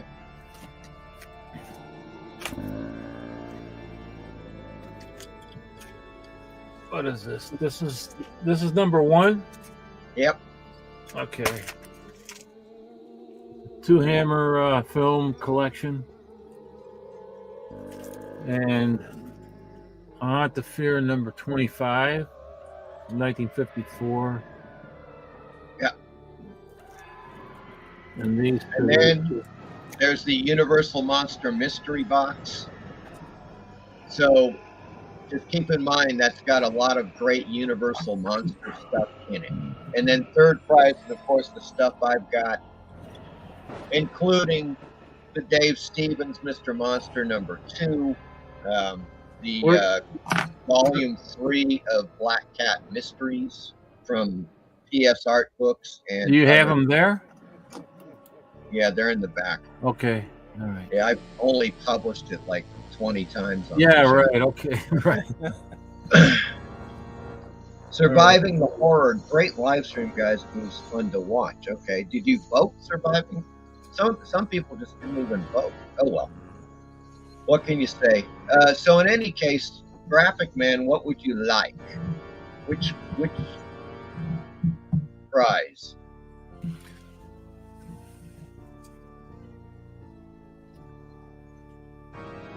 You got 5 minutes, which is about enough time for me to drink a beer. Oh, Graphic Man says, I'm a sucker for PS Art Books. Thank you. So he's taking my prize.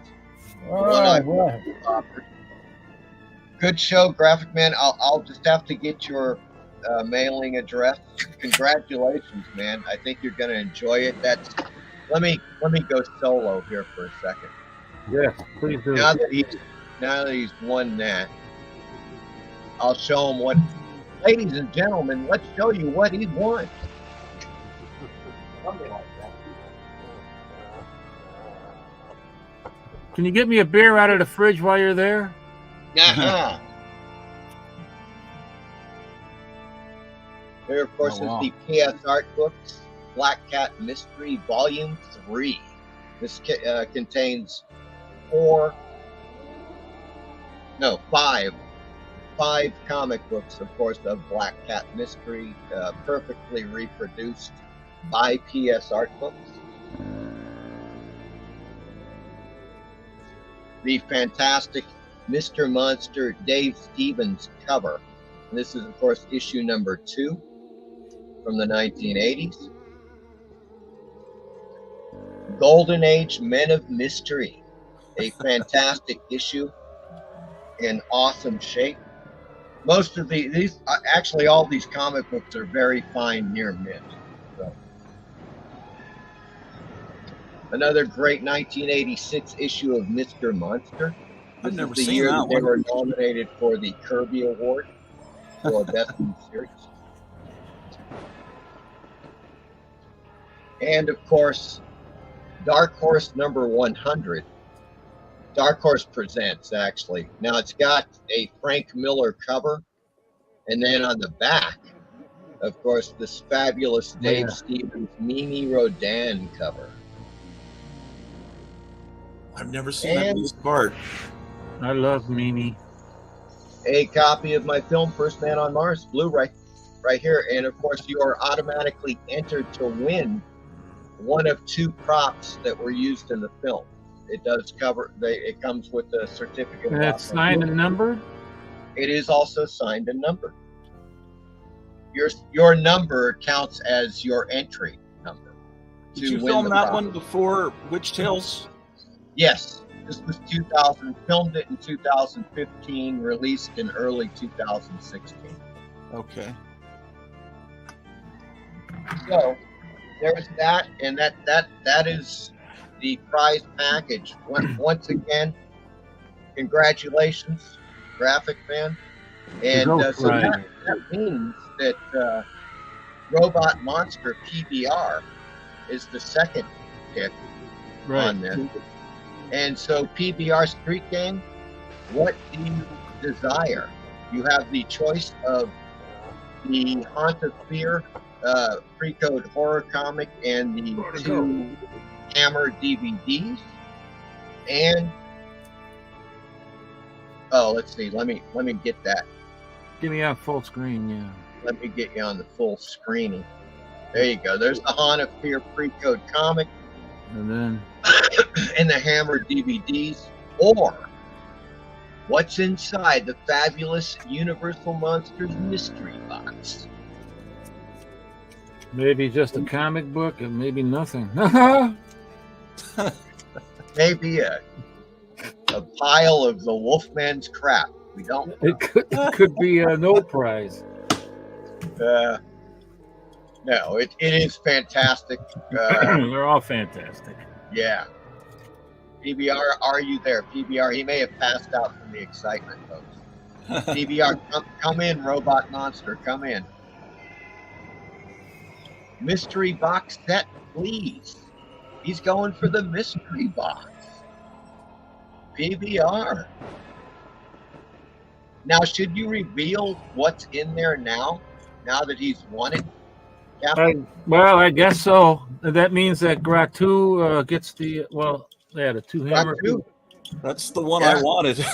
I knew it. I knew Gratu was aiming for that. Although I know this mystery box is going to be great if Kevin Johnson picked all the stuff out from Gotham Well, City. I did too. But, you did too? It was a collaborative effort. Yeah, the Universal Horror. What did I do with it? Mystery box was was created by Captain and Kevin from. Let me go get it. Oh my Lord! Gotham City Comics. Let me go. Let's say to the box. Man, she got covered up the whole time. For God's sakes, me sweetheart. All right, Gary. Good to see you, man. Me sweetheart. On Friday. Covered up the whole time. Eric says, "Nice." PBR says, "And I just bought your movie horror, Mike." Well, thank you, PBR. I appreciate that, man. You know, PBR Street Gang is the kind of guy that makes you glad that you have a channel. That's just kind of a joke based upon what PBR typically says about movies. Eric, where is the mystery box? It's a mystery. And PBR, well, it ain't going to be a mystery anymore. Please disclose the contents. Ow. Oh, well.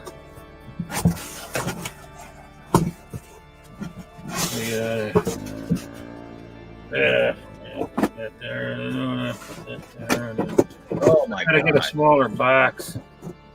No, I'm not, Oh no. That's great. Need a smaller box.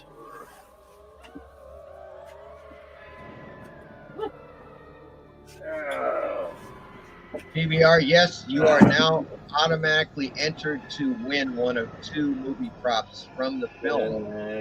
Oh, you sweetheart, I'm in love with you. Was Witch Tales filmed prior to the pandemic? Yes. As a matter of fact, it was filmed primarily in 2000. Damn, I got a worm in me beer. And the thing is that by just pure dumb luck, I decided to return to the United States to live 2 months before the pandemic hit. Because after that, all air travel to Peru was completely closed down, and I would have been totally stuck there for at least another year. I thought it was fascinating. You filmed it basically twice with bilingual people. I thought that was fascinating. Instead of dubbing it. That is correct. That is correct. It was the real way to watch it is in Spanish, right? I mean, because that's not their first language, so their better acting would be in the Spanish version. That is correct. Okay. That is correct. But the thing is that I spent a lot of time looking for bilingual actors, and I had a lot of luck at a big where I had at least in that convention alone, I got probably a good 50% of the actors that ended up being in the film, and they could all speak English, which was huge. So I was like, man, we've got to shoot this simultaneously in English and Spanish, and I'll never do that again. Because it was a complete nightmare. It reminds me of the Lugosi Dracula, the Spanish version filmed at night. Oh, that's right. Yeah, and they with that, they went over to they allowed the Mexican crew to come in after filming. Right, that was the whole deal. They would they brought in their crew. And a fascinating story. I don't know what kind of budget they had.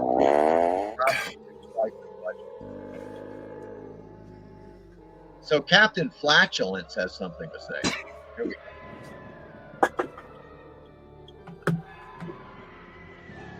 What? What's happening? What's happening? Oh, you want me to do show the mystery box, right?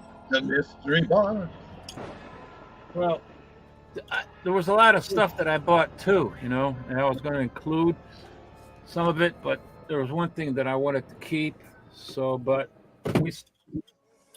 first of all, we got this here. The mask of Igor that was worn by Bela Lugosi, yes indeed.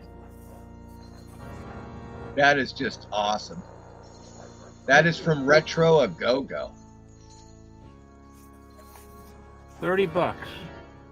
I think the box is worth more than the mask. It's possible. It's a really great looking mask, though. They really got the light. It is. Fantastic. We got that, and we got Boris Karloff's The Mummy. Oh yeah. Woo. Check that out. Man, I think they did really a wonderful job on the head. Yeah, this is produced by NECA. I have one of these myself, and I love it, man. The detail is just fantastic. And I love, once again, the packaging, the box art. And you get all these extras in there, and you get extra hands and the heads, and yeah. And there's other accessories that you can buy online. What is that thing down there, Captain Strangelike, in the box? Pardon? I mean, as part of his accessories, is that like a little dresser or something? What is that thing that he's like his little scroll box? Yeah, that thing. I think where the scrolls are kept. Or some shit? I think. Therefore, I am. Yeah, that's a scroll box. That is amazing.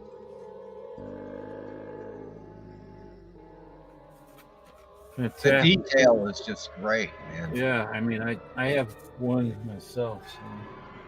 And then 3. The Wolfman. Don Chaney Jr.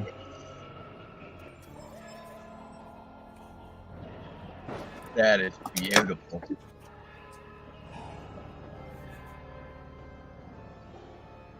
Yeah, so once again, yeah, and they have his pre-transformation head in there.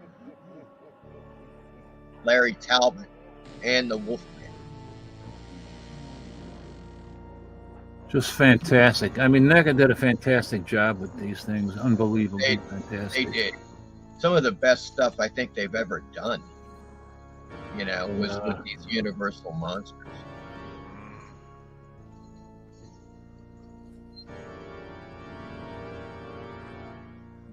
What's the price on there?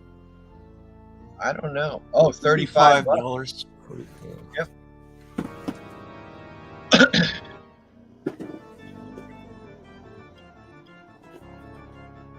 And I imagine this is, I don't know, I imagine this is about 35 or 40.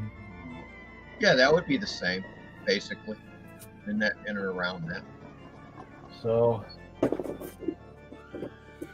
this was 30, so that was nine. That's about $100 there. And what did I say? What did I say? That price was going to be like 120 or something. 120, I believe.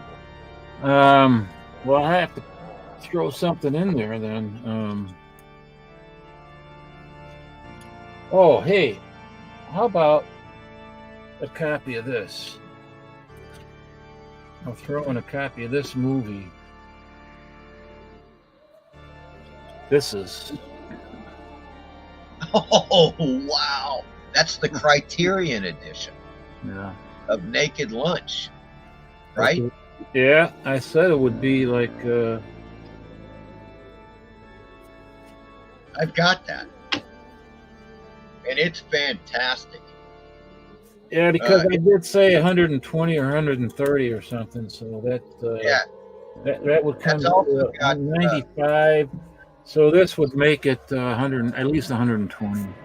Yeah, that's also got a booklet that talks about the the film. Oh yeah, a lot of photos and stuff.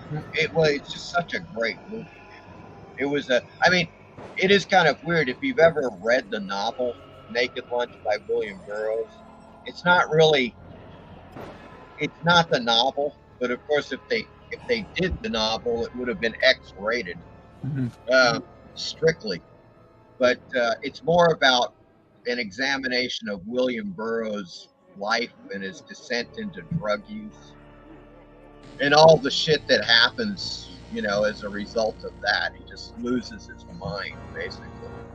So who was that now? PBR Street Gang won that? That was PBR Street Gang. Congratulations, PBR. I'm going to scroll down. Oh, Shannon's here. How you doing, Shannon? God, I can't even. What is that freaking name? I am one of. I was trying Burroughs, you can't go wrong with that life. I am one of us. I believe. One of us. Was that from Freak Show?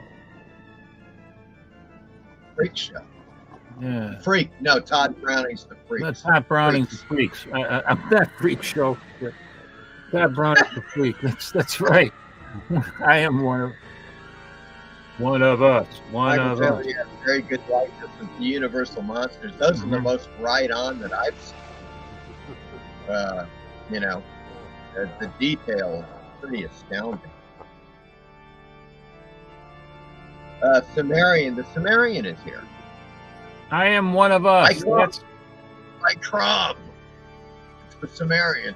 NECA always makes beautiful figures with great accessories, but the articulation is lacking. Still amazing stuff.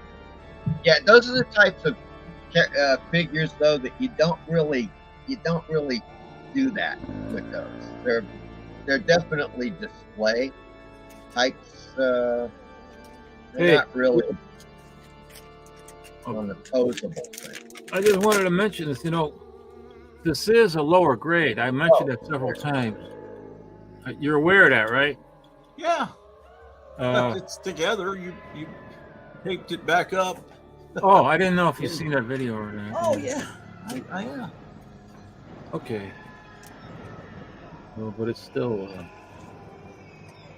an easy comment. Ghastly Graham Ingalls did this cover. Yeah. Fantastic.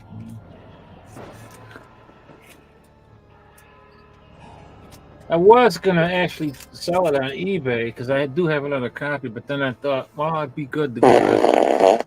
Jesus, Jiminy Christmas. I thought this thing was off.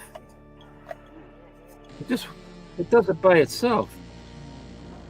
I turned it off now. I thought it'd be a good price for the Halloween thing. So anyway,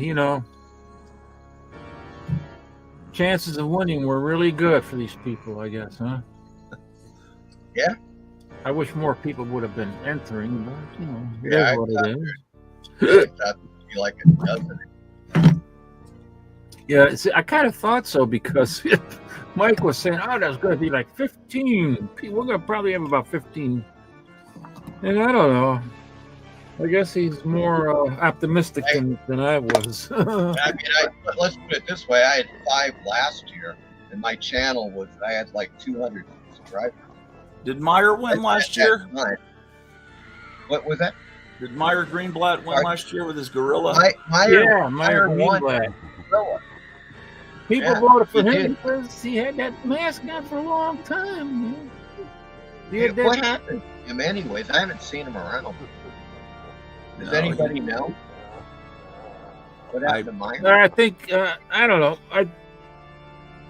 I'm sure he'll be back. He's you know, life gets in the way, you know, and then personal things, you know. Yeah, maybe. Depression and stuff like that, anxiety, and people. I get or that. Maybe he went on a world cruise. Hey, he might have won the lottery for all we know. For all I know. Oh, let's see. PBR says, "I just bought your movie Horror Mike." Oh, okay. I got you, PBR. Thank you.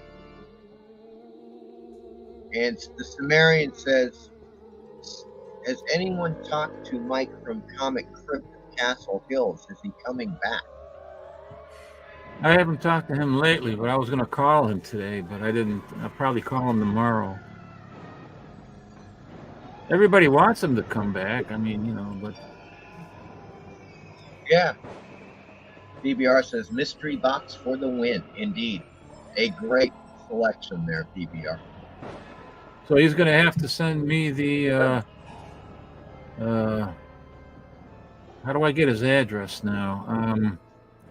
I'll leave a link. My email. I'll put my email address in the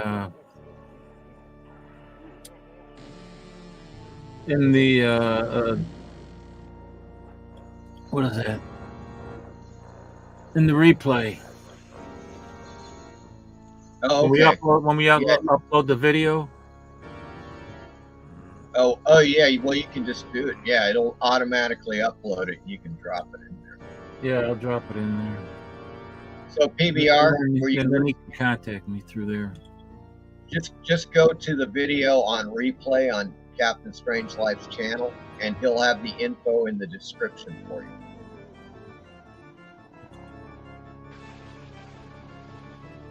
Yeah, what I'll do is I'll just leave my what do you call it? My email address on the replay video, and then he can contact me through there and give me his mailing information. Yeah. I wonder what my wife put in this beer. Smells like pale ale. And almonds, perhaps? I don't know.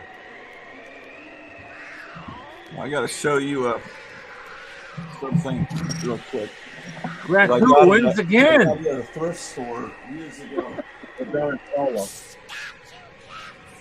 Yeah, look at that comic book rack back there. That's fantastic. I think he said he got that from an automobile dealership. There was a magazine. It's for the car brochures, but they don't print car brochures anymore. They everything's online, so they had to get rid of. They had it on Facebook Marketplace. I've been trying to get something like that for a long time. This is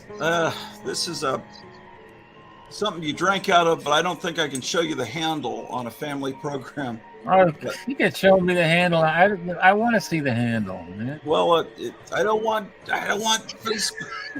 You know, whatever it's this is not called. made for kids. I got it as not made for kids.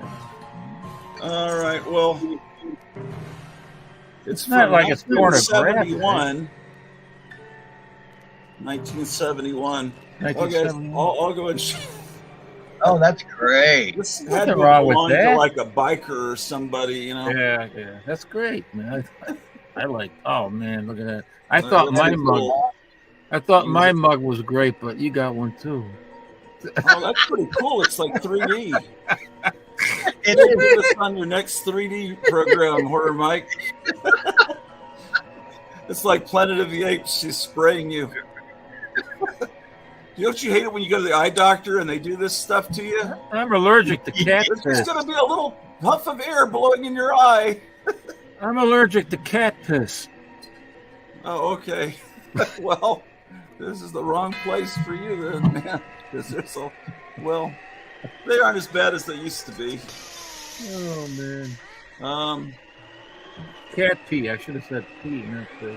Oh yeah. Well, that's inappropriate. There's if Graphic Man is watching, those are getting valuable. I was really sick on Wednesday, and I wasn't able to come on the 4-Color Fossils. I mean, I was really bad off, and then I got better this weekend, but which is a real blessing. But it's like all of a sudden, Graphic Man Micah has Famous Monsters number 6. It's like, holy smoke. But he was wondering about the little Phantom of the Opera hiding behind one of King Kong's teeth. And there's a story behind that. Hugh Hefner, James Warren always wanted to be Hugh Hefner. So when he started doing Playboy imitations, and then, he went to Famous Monsters, but he thought he would do Famous Monsters the way that in the early days, Hugh Hefner always put the little Playboy bunny rabbit somewhere hidden on the cover where you could look for it. So what they were doing is doing the same thing with Lon Chaney, Phantom of the Opera. And in those early issues, he's there in just about every hidden somewhere until they just finally started putting him up there in the corner of every issue, right above the issue number. That's because people are wondering, why is that there? That's the reason. Yeah. Well, that's kind of weird. So it's kind of more like an accident, inadvertently done. No, it's not an accident. It was done on purpose because he wanted to copy everything Hugh Hefner did, and he was doing a magazine about monsters instead of a girly magazine, but he still wanted to. He just thought that was cool that Hugh Hefner had a little character that was a symbol of the magazine, and he would hide it on the cover, and people would look for it, the little bunny. That's because before Famous Monsters, Warren had After Hours, right? That was his. After Hours was his attempt. I think it lasted 2 issues. They just made a facsimile of that about 6 months ago. Yeah, I saw it on Bud Plant's website. Good old Bud Plant. I guess my microphone was off during my second round because I couldn't see in my mask, and I was trying to read the chat, and I hit a button where the computer started reading the chat aloud, and I thought that you guys were going to hear what the computer was saying, but I guess you can't. But anyway, so I tried to shut my microphone off, then I forgot to turn it back on. So I was making comments about that what was that comic with the skull? That was a facsimile. I was trying to tell you it wasn't real. Oh yeah, Punch Comics. Punch, yeah. In fact, I think you've shown that, Horror Mike, on your channel, that particular facsimile. Yes. Yeah. Check.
Yes, Vampire Bat Girl. That's what I'm talking about right there. Woo! Some of those something weird radio spots and trailers will get you not a strike, but a copyright claim that it won't hurt the video, but it'll keep it from being monetized because I guess Mike Vraney even though he didn't own them originally and they were public domain, he somehow got copyright. Yeah, that's a neat trick, isn't it? Well, I guess because you have the raw film and you transfer it and you make your copy and then he always would put his watermark on the stuff. That and I think all the sound effects you're playing tonight is copyright free, but a couple of those screams that come from Disney, from the Chilling Thrilling Sounds of Haunted House record, that automatically just 1 second of that will get you a copyright claim. Yeah, I've discovered that. Yep. Yeah, I always get copyright claimed on every one of my live shows. Yeah, but copyright on something like this, it would be nice if Hans could make a little bit of money off of it. It's just like, well, I'm not going to monetize this. Oh, yeah. Oh, okay. Well, I never bother monetizing my live shows because they always copyright claim. They copyright claim trailers to movies that are advertisements for movies. Yeah, isn't that weird? You're trying to promote something, or if you do a show about music and you're playing music for, it's like, here's a band that, and you're talking over it. I mean, no one's going to record that and make it that's how they're going to listen to the music. So you can't expose people to music and advertise, promote it for them. It's so weird. Yeah, the best thing you can do, I mean, if you want to make any money with live shows on YouTube, either have a sponsor, that's already in there, so you pitch their product during the show, or of course you can also have super chats on there. Yeah, you can't get super chats till you have 1,000, right? I think you're right. I believe you're correct. You just need a couple of wealthy people that really like you. That'll keep you in Taco Bell for a while. I'm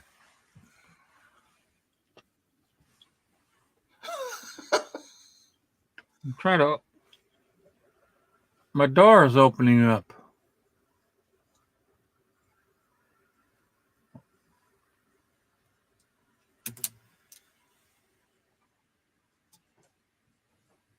The hell is that? You see that back there?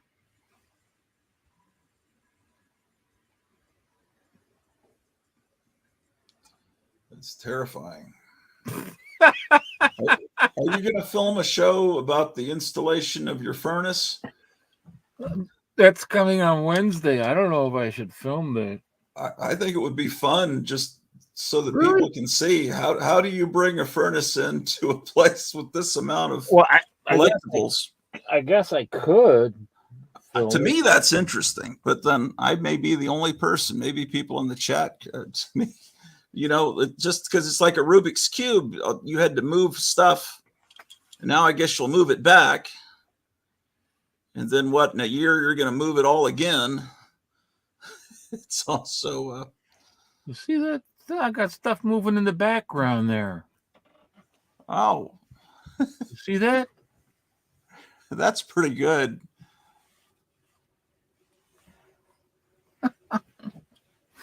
Oh, shit. How are you operating that? Remote control. No, I got it on pulleys, and I use a fishing line. I think you should do a show where you show how you do this shit.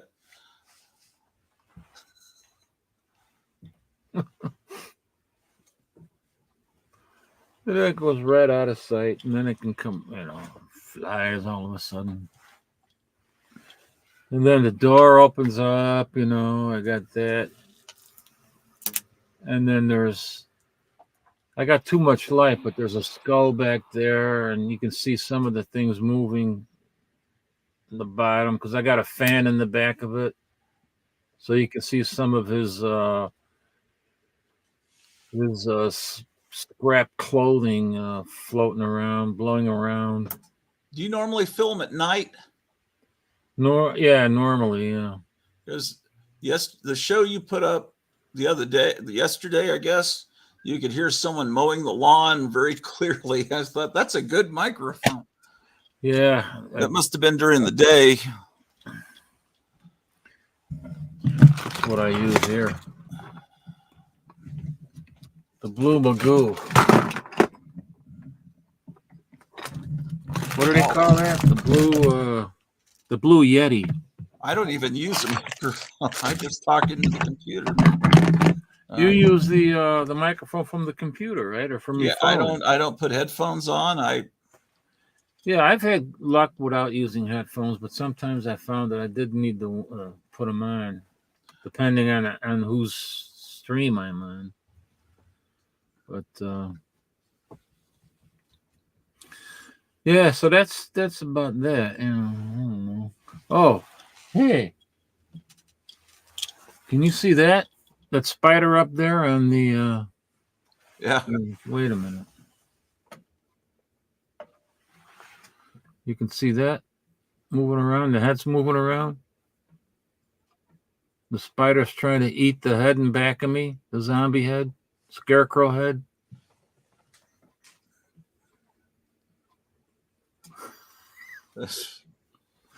You know, it's the old days when Captain Kangaroo and all these other people that had those live kid shows would depend on pulleys and things like that to have special effects, you know, like the Ray Rayner show, you know, and Howdy Doody, Buffalo Bob. Have you guys seen the Kickstarter for these Beast of Blood Island comic books and merchandise? Yes. I've seen so them. much merchandise. It's what? I'm sorry. What?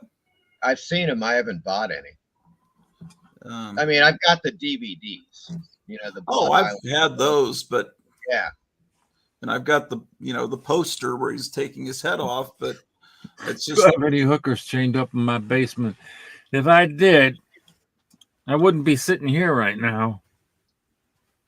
Yeah, if they had, I tell you, with that art, have you seen the interior art on that, Gratu, for those Blood Island comic books? I think I saw a little bit that it didn't look terrible. I mean, it didn't look like that Gold Key abomination. Oh my God! Did you?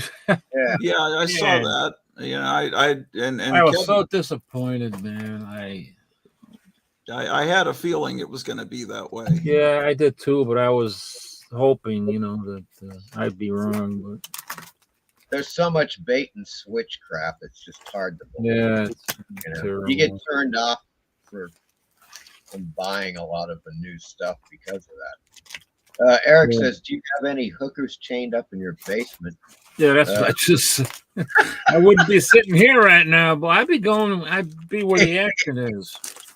Captain, very cool. In fact, PBR says, I thought this was a family program. Fat George says, "That's creepy as hell. Awesome, Captain." Yeah, here's There we go. Hey, how do I get the solo? Oh, here. Oh, there you go.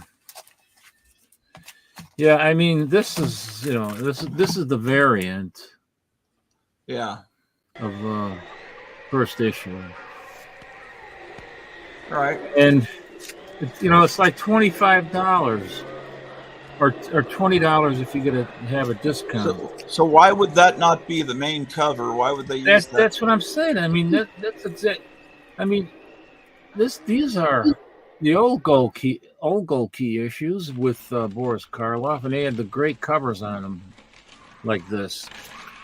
But you know, they're just doing the same thing. The new Gold Key is doing the same thing that everybody else is doing.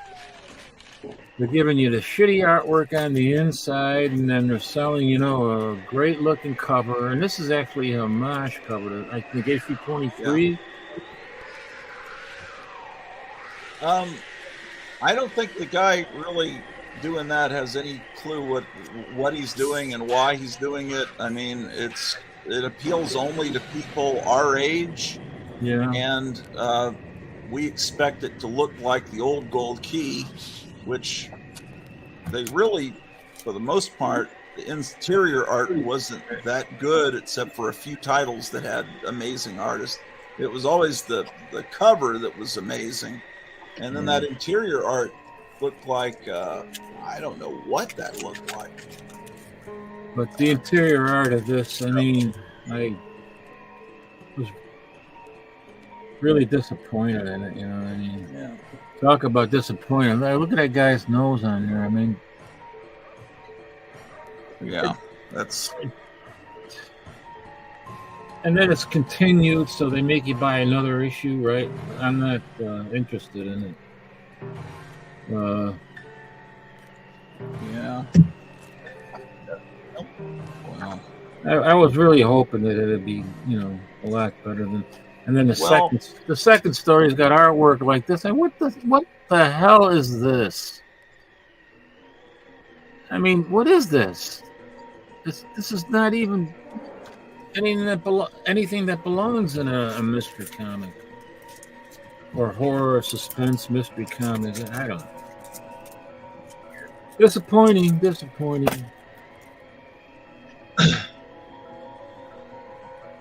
Well, there's still a whole lot of Gold Key comics that the gold. Most people have all of them. Graphic Man has a complete set of all the Boris Karloff books. I certainly don't. So it's kind of a relief that the new ones are terrible, because then you could buy the old ones. Yeah, that's exact.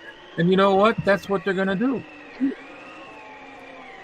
That's what this new company is going to do. Even if they do it inadvertently, they're going to be sending, you know, they're going to look at this and people are going to see the old stuff is better, and then they're not going to make it. Yeah, I don't know. I understand the sales of new comics are just drying up completely. That's the way I see it, kind of. Yeah. There's an interesting facsimile coming out Tuesday from DC of the first Green Lantern from All American Comics. What did that say? Huh? No, I'm looking at what it looks like here. I'm trying to go into the chat. I don't know where we left off. We left off almost at the bottom. BBR Street and Cap has the best room ever. At Hippie's Collectibles, so he says very. Oh yeah, Hippie very disappointed in the Gold Key reboot. Yeah, I don't even know if you call it the reboot. And the only reason I kind of knew that this was going to be not good, because they did show, you know, I did see some of the interior artwork before I bought it, but I wanted to support them because it was an indie project. They depended on what was it? A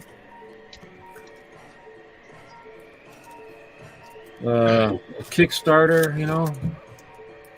So that's why I bought these, but it was way too disappointing. Nothing was good in there, really. I mean, it's a noble effort. It just, just misdirected. Yeah, it's too bad, because I think it's going to fail. Anyway, Michael Taylor, Cap, I'm cracking up. Sleepy Reader 6. Hey, Damien, how you doing? Ahoy, Captain, he says. Weird. Michael Taylor, but the second Gold Key cover was fantastic. Yeah. You want to pay $25 for it? That cover is limited to 250 copies, I think, says Lead Paint. I'm not even sure. Could be. PBR, did you rent the movie on Amazon? Did not show up in my email. What? I don't get it. He was saying that he had just bought my movie. Oh. Yeah. but it didn't show up in my email, so I was wondering where he got it. Oh, okay. There could be a bootlegger out there. Oh boy. PBR, I mean. Eric Boyd, it was great watching. Everyone have a great Sunday. Thank you, sir. Let Paint, the new Conan is excellent, and I agree 100%, even if the art is a little bit familiar with other artwork that we are. Well, the one thing about, at least the first 4 of that series, it's all De La Torre. Yeah. You get the cover, you get the same art on the interior. There's no Right. bait and switch. It is a truly honest comic book. Yeah, I'm looking forward to reading that. I wish I could get the one with the Archie cover. Yeah. I saw that in a store. I know which one you mean, where they're at the malt shop. 3 on a spoon. That's the classic 3 on a spoon. They're drinking. I mean, a 3 on a straw. Not 3 on a spoon. Yes, that's it. 3 on a straw. Lead Paint says the new Conan is excellent. Yes, indeed it is. No, I bought it on eBay, so CBS thing referred to something else. And then I think what what did you buy? Weird. Did you buy from real? How did I get in there? Strangelife Comics and Collectibles. Yes, because Captain, every time I answer somebody on chat, it shows up as you. Oh, that could be dangerous. Yeah, holy shit. I'm assuming your identity now. Let me confirm. Eric Breen says, once I saw that Steve Orlando was the writer on the Gold Keyboards Karlov rebuild, I was out. I don't even know who that is, but I trust Eric's opinion. Steve Orlando? Is he related to Joe Orlando? I highly doubt it. Nope, that was not it. Oh well. PBS Weekend. Please give me your store name. Horror Mike. I didn't know you had a store, Mike. Horror Mike. I just said it. It's Real Prod 66, man. Are you kidding? I've been selling shit for years. Years, I tell you. Yeah. I've even got some pre-code comics on there.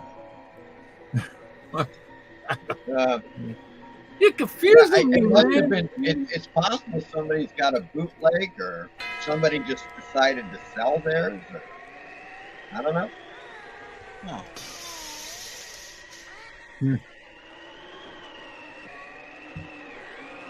Sounds like the cat across the street.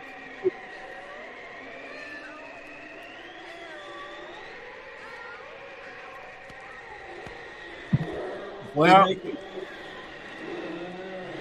what do you think? We're almost at about done, or what? Yeah, I think we've gone. That's 3 hours, man. Yeah, so we've been on. We might as well. I was just wondering if because PBR said, "Please give me your store name." I did twice, and then he didn't answer. So I don't know what the hell. I just want to see if there's a bootlegger out there that's freaking bootlegging my film. That's the name right there. Real Pro 66. Yes, Real Prog 66. Real Prog 66. I'm going to turn that off. Fuck. Yeah, that's kind of making me crazy, man. What a bitch. Maybe that was the design. Unbelievable, man. Eric Breen, great stream, gentlemen. Now he's calling me names. Oh, God. I'm just kidding. Thank you, Eric. PBR Street Gang. Yeah, I'm checking my purchase. So. Yeah, we actually, for a movie we did in the 90s called Cut Up, that was the first feature film that I ever made. And I co-wrote, directed, and edited with this other guy in New Orleans.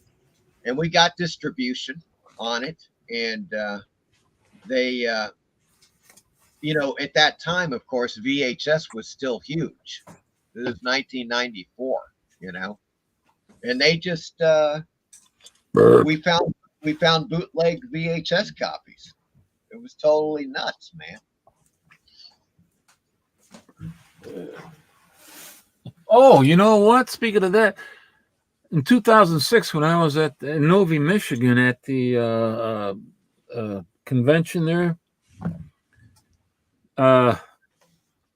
they had these guys. This is where I got at that during that year when I was there. I got signatures from all the guys that were still alive at the time from the 1966 TV series, Batman TV series. Burt Ward, Adam West was there. Julie Newmar, Yvonne Craig, and what was her name again? That was in the movie. Lee Merriweather. Yeah, Lee Merriweather. And all those guys that were in the that did the music for the a couple of episodes where they were at the beach and surfing and stuff like that. That band was there, so I got stuff signed by them. And while I was doing that, the police came in there and raided these guys. They had this big booth. They were selling bootleg DVDs, and they got raided and arrested and taken out in handcuffs. Damn. At the convention, man. That's somebody had a call. Somebody had a call, and God. Okay, Graphic Man, I'm answering as Captain because I'm on his channel. Real Prague 66. That's my eBay. In any case, yeah, it happened. I saw this happen in Peru. Is huge. South America is huge for bootlegs. Obviously, they just bootleg the shit out of movies. And one time, I saw these, cops come in and they just broke. They had a huge glass display case, and they just busted up the case. I mean, glass flying everywhere. What kind of stuff were they doing? Were they selling? All bootleg DVDs and Blu-rays. But was it major titles like Star Wars? All major titles. Yeah, what they do is they bootleg every new film that comes out from Hollywood. It's there like in a week. Oh, that kind of bootlegging. I was thinking of the bootlegging on VHS back in the 90s where people would have old Ultraman TV shows and things you couldn't get. Yeah. Oh, they do. They do in Peru. They do also have like those people that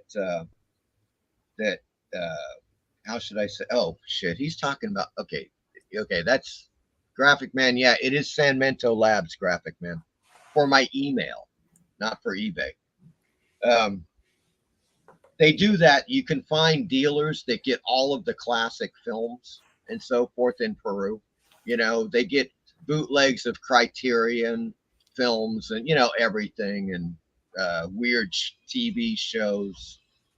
Rob is here, the great legend. How you doing, Rob?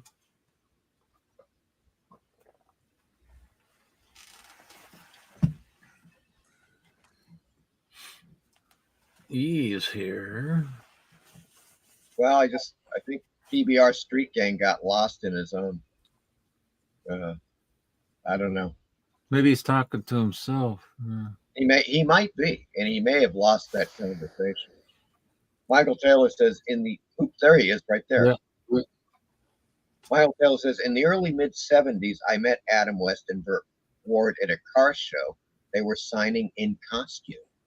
Wow. PBR says, it paused my order due to me using a different computer to buy on eBay. Aha.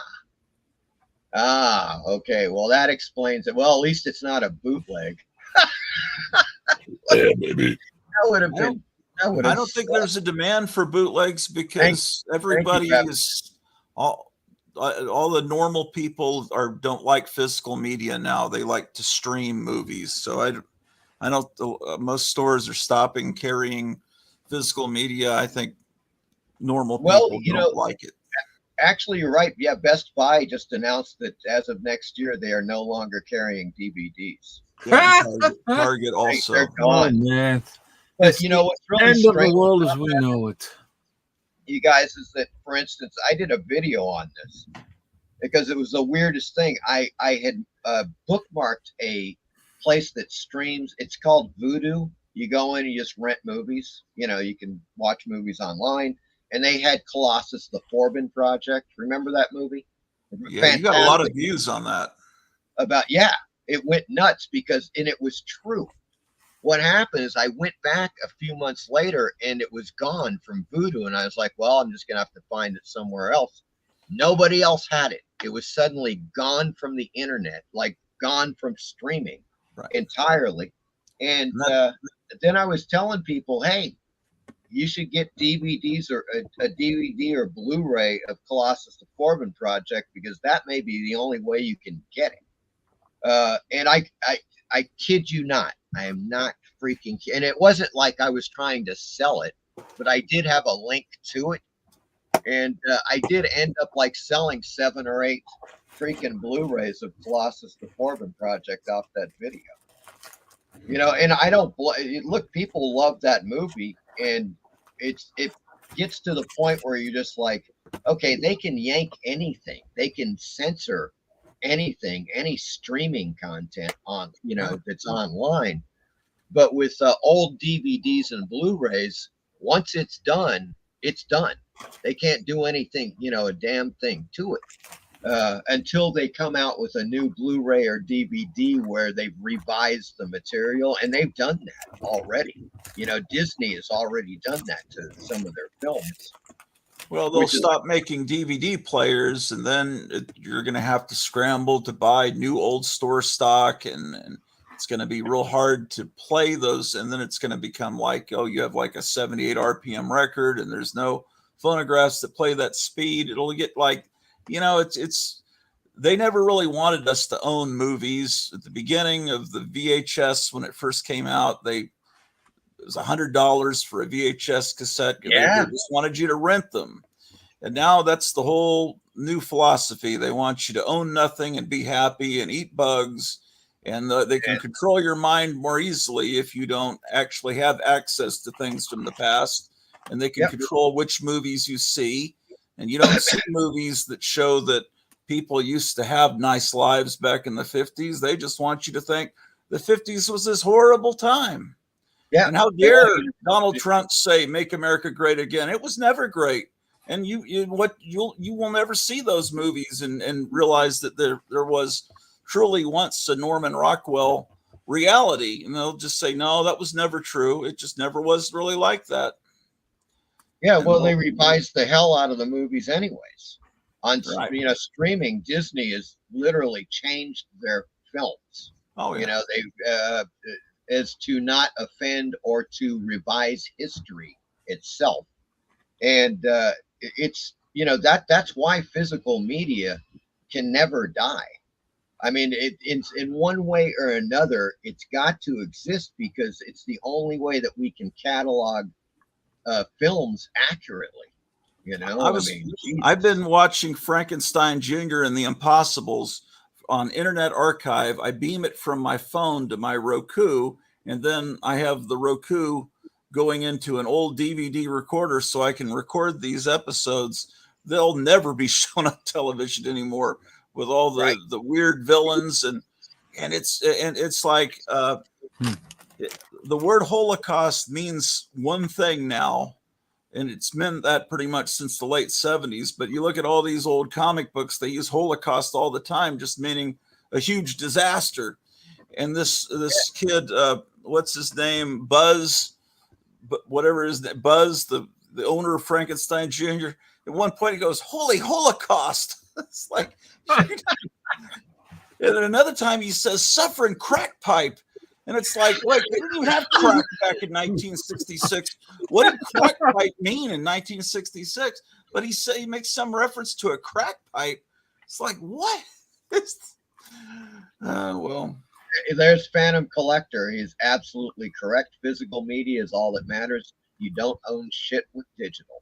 and they can change. Absolutely.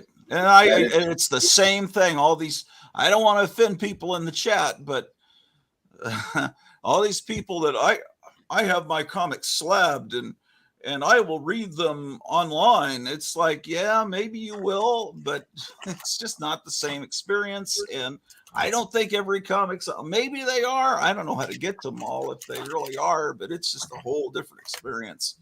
And you're probably not ever going to really read the online comic reading thing. Huh? Yeah, isn't Comixology, aren't they like going, I mean, they've gone downhill. I don't think people like reading comics digitally, you know. It's just not a thing that people like to do. It's a whole different experience. And, you know, I like the personal experience of actually flipping through the pages and reading it and being able to reread it if I want to and have it on my shelf. Yeah, it's like what did Stan Lee said? He was like talking about digital comics versus real comics, and he said something like, "Yeah, digital comics. You know, I mean, what are you going to do with the physical comic? You know, it's he made a comparison about to boobs. Yeah. What was the boobs? I forget exactly. Yeah, he was like, you can't with digital comics, you can't grab a pair of boobs. Something to that effect. Like it's yeah. I don't remember the exact quote. It is a great quote, actually. John Waters had a great quote years ago too about judging a potential mate by their book collection and whether or not they own books. And if they don't own books, that you shouldn't do particular, you should basically run. He said it in a far more run the other direction. Yeah, he said it in a way that I'm not going to say it, but yeah. But anyway, yeah, I don't understand CGC. I think it's and people are telling me you have, and I don't want to scare all of you out there, you know, but they say you're supposed to switch them out every 10 years because gases build up inside or this or that. It's like, you know, the gases build up until they bloody explode. Well, no, they just, I've heard that, you know, you're supposed to, then you got to re-slab them 10 years later. You know, it's just. Yeah, I don't know, man. The only time, you know, that I would actually try to slab a book is if I was going to sell it, or if I'm buying a book and I'm spending like over $500 on a book, I want to make sure that it doesn't have, you know, any kind of restoration on it. And the only way you can know that is to, you know, buy it when it's graded. Yeah. But yeah, I have a great question for you guys. I'm going to go solo because I got something to show you.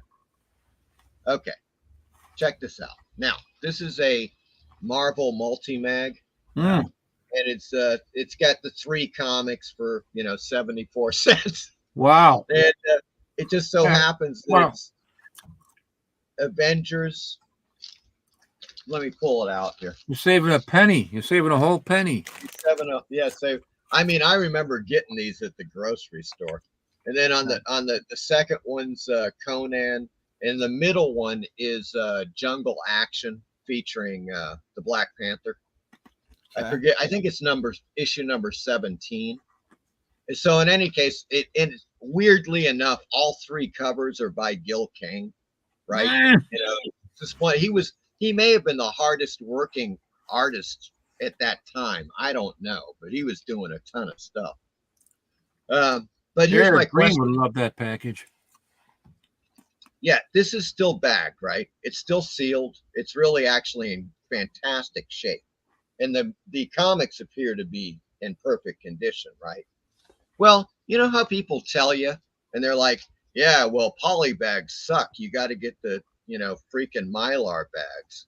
Okay, if they suck so bad, this thing has been like this since 1975, which means for almost 50 years, it has been in this poly bag. Then how come these comics haven't rotted? I mean, they're in absolutely spectacular, perfect shape. Trust me. Maybe they were stored properly, you know. I mean, well, yeah, I know, but Yeah, but the argument about polybags is that they start deteriorating and they damage the comic books. That's what I understand. And that's why people say, yeah, well, you got to use Mylar. Well, if that's the case, then these books should have shown damage, or the bag should be showing some kind of wear, or I don't know what. Well, if you don't store them in an attic, in the heat of an attic or in some incredibly insane place. I mean, Kevin Johnson at Gotham City Comics in Mesa, Arizona, bought a major collection of this guy's mom's comics, and none of them were ever bagged since 1949, 1950, 1951, and they were all in perfectly okay, pretty good condition, and white pages. And we bought, Hans bought some of the rain covers, and it's like, they're fine. I love stuff like that. Maybe a little bit of wear from several generations reading them, but comics can be okay that aren't even bagged. I mean, it's possible. But so is the thing with Mylar is that it just displays the comic books better? Is that really the point of it? It gives them a gloss. It's like waxing their car. Right, but that's it. Mylar is in no other ways, because everybody sells that idea of, oh yeah, look, those polyethylene bags are bad, man. In 20, 30 years, they're going to go bad, and they're going to hurt your comic book. In 20, 30 years, we're not going to be here in 30 years. And the question is, we're keeping all these things preserved for future generations, like we're museum curators. But I'm not really sure there's going to be another generation. Maybe there'll be another generation, but after that, I don't think there's going to be replacements for the comic collectors. And I don't know what's going to happen to these books. I mean, I think people will always accept Action Comics #1. That'll probably be in museums, but all these other books, I don't know what they're going to do in 60 years. Will they be thrown in dumpsters? People aren't going to be paying thousands of dollars. I don't think so, because people don't have any nostalgia for them. And it's going to be like Western comics and big little books that go from being $30 books to $5 books. And I just don't know. I mean, do you think that the generation now that scrolls and plays with TikTok on their phone are going to be interested in paying $20,000, $7,000 for a comic book when they've never even held a comic book in their hands? They don't even know what it is. We're in a bubble, and it's going to burst, Yeah, the thing too is that, and I think you guys would agree with this. In reality, most high-end collectors don't give a shit about the comic books they buy. No, of it's course an investment. Of course They don't care. They've never even heard of half the titles. They buy them CGC. They're slabbed. They put them in a room, and some of them never even bother to display them. It's just that it's like money. They're like, well, I calculate that this comic book will be, double or triple its value in 5 years. That's it. That's all they care about. There's gonna be a point. It won't be during our lifetimes when it drops to nothing. I don't know that people are gonna care that it's. I think it might very well be in our lifetime. If I could live another 20 years, I could see it happening. Well, yeah, I think that we're teetering on the edge of World War III. And people may not care about these dollar's going to collapse, and paper's going to be worthless. I mean, people need to be if you want to make an investment, I think it should be gold or silver. Right, gold or silver, or maybe commodities like agriculture, or Yeah, I don't see the value going down for many, many, many decades with comic books. I think because it is just. Let's put it this way. Okay. And this is, I think, a pretty good example. X-Men #1 came out in 1963, right? Okay. I have a fanzine from 1968 where a guy is selling X-Men near mint for $3. Now, it originally sold for 12 cents. What is that? That is nearly a 30 is nearly 30 times the original value. 12 cents in 5 years. At that point, somebody was, thinking, these comic books are great. I think I'm going to buy X amount. And they probably did. Of course, the dramatic rise from 1968 to, let's say, the year 2000, and then from 2000 to now, is much greater than that 5-year rise. Still, though, any investor would look at X-Men #1, 12 cents 5 years ago. Now it's worth $3. That's better than gold. That's better than any precious metal. Yeah, but if there's a collapse of the dollar, you can kiss all that goodbye. Well, but then gold's gonna suck. What are you gonna do? Buy one glass of water for 1 bar of gold? That's the going rate today, as they said in the Twilight Zone. Remember that one? Yeah, it was the perfect example of like what value does anything actually have? When it's your life, and that's what you're talking about. Because if the dollar goes to shit, we ain't gonna be worrying about like the value of esoteric things. It's not. That's not going to be in the. And gold will not be. What do people think they're gonna do with bars of gold? Nothing. I have gold coins, and I got a lot of silver coins. Yeah. And that's. But if you say, well, the dollar is worthless, okay, I'm going to sell you my bar of gold for $20,000. What the hell are you getting in return? Bar of gold. I don't know about. I think you're thinking of a Mad Max scenario where people are basically primitive cavemen. But there's always going to be the chance that the society will recover and that gold will. I think people accept that gold and silver have a value. The problem is the value of a lot of these comics is based in nostalgia and scarcity, though. Oh, it's also scarcity, and it's art. Okay, but I mean, I've got a Good Housekeeping here from 1940. That's probably pretty scarce too, but it's not worth anything. It's scarce, but is it great art? And that's the thing. I mean, look at art throughout the ages. What sells? Original art. I mean, that's where really the money is at. Yeah, but if the dollar collapses, people aren't going to be caring about art. They're not going to be caring about. They're not going to care about books and about writing and about art. But who they're going to have to survive? Who will buy it in the future if they never read comics when they were kids? If they never read them, I mean, there'll be people that remember the Marvel movies from, but now they're so terrible that, that's. Well, hey, look, I remember the Roger Corman Fantastic Four. Come on, man. That's still one of the greatest Marvel adaptations ever, in my opinion. Well, I'm kidding, of course, but it had a few moments. Yeah, I acknowledge that. It did, like at the end, Gratu, when they have the wedding and they drive off in the limousine, and it's Mr. Stretch. He's got his arm and he's waving. He stretches his arm out of the moon, the freaking roof of the car. Yeah. I mean, that's just comedy gold, right?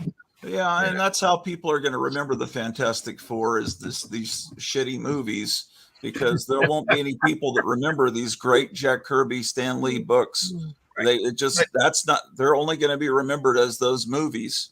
And that's a shame, because that was the greatest of all the Marvel books. And now everyone thinks that Iron Man is what started everything, and that Spider-Man was just Iron Man's protege, and Iron Man gave him his suit and everything.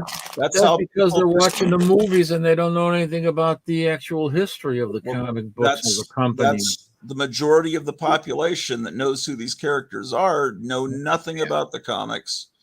Well, the people that make these films are they're suits. That's all they are. They're they don't really care. They just see the the bottom dollar. Well, now it's a little more malevolent than that, because they're actually putting out stuff that's not going to make money.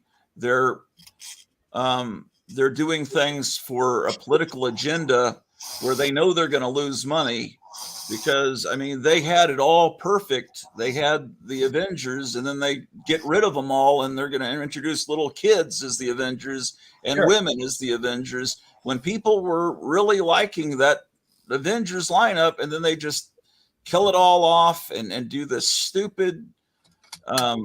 It was a stupid move. In comics, big disasters happen and then things recover, but they had to do this insane. It was almost like predictive programming, like they knew what was going to happen with the pandemic, with that Endgame stuff. And then every movie since then is dealing with everyone's scars and how they're healing from that, which would be a ridiculously, and they just call it the blip, something that would have scarred society, like the pandemic did to us. I mean, it's completely destroyed our society. Look at that Indiana Jones movie. You know, people were starting to buy the Indiana Jones, that 4 comic book miniseries, you know, thinking that the new Indiana Jones movie was they were speculating and everything.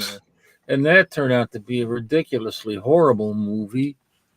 You got this old guy, he's all beat up, and nobody pays attention to him, and I don't know. I don't even know why they put him in the movie. I don't even know why they made this movie. They made it to degrade him. I understand that he cringes, and it's like, oh, and then this girl saves him.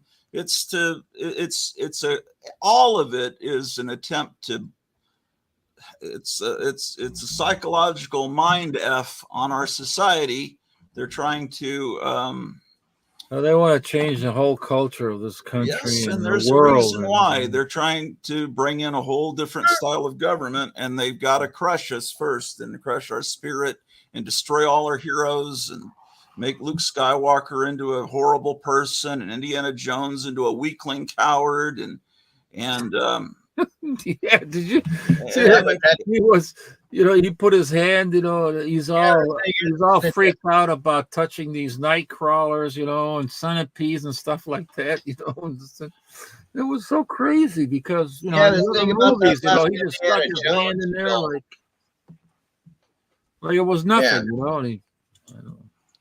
And the thing about the last Indiana Jones film, though, is that everybody hated it.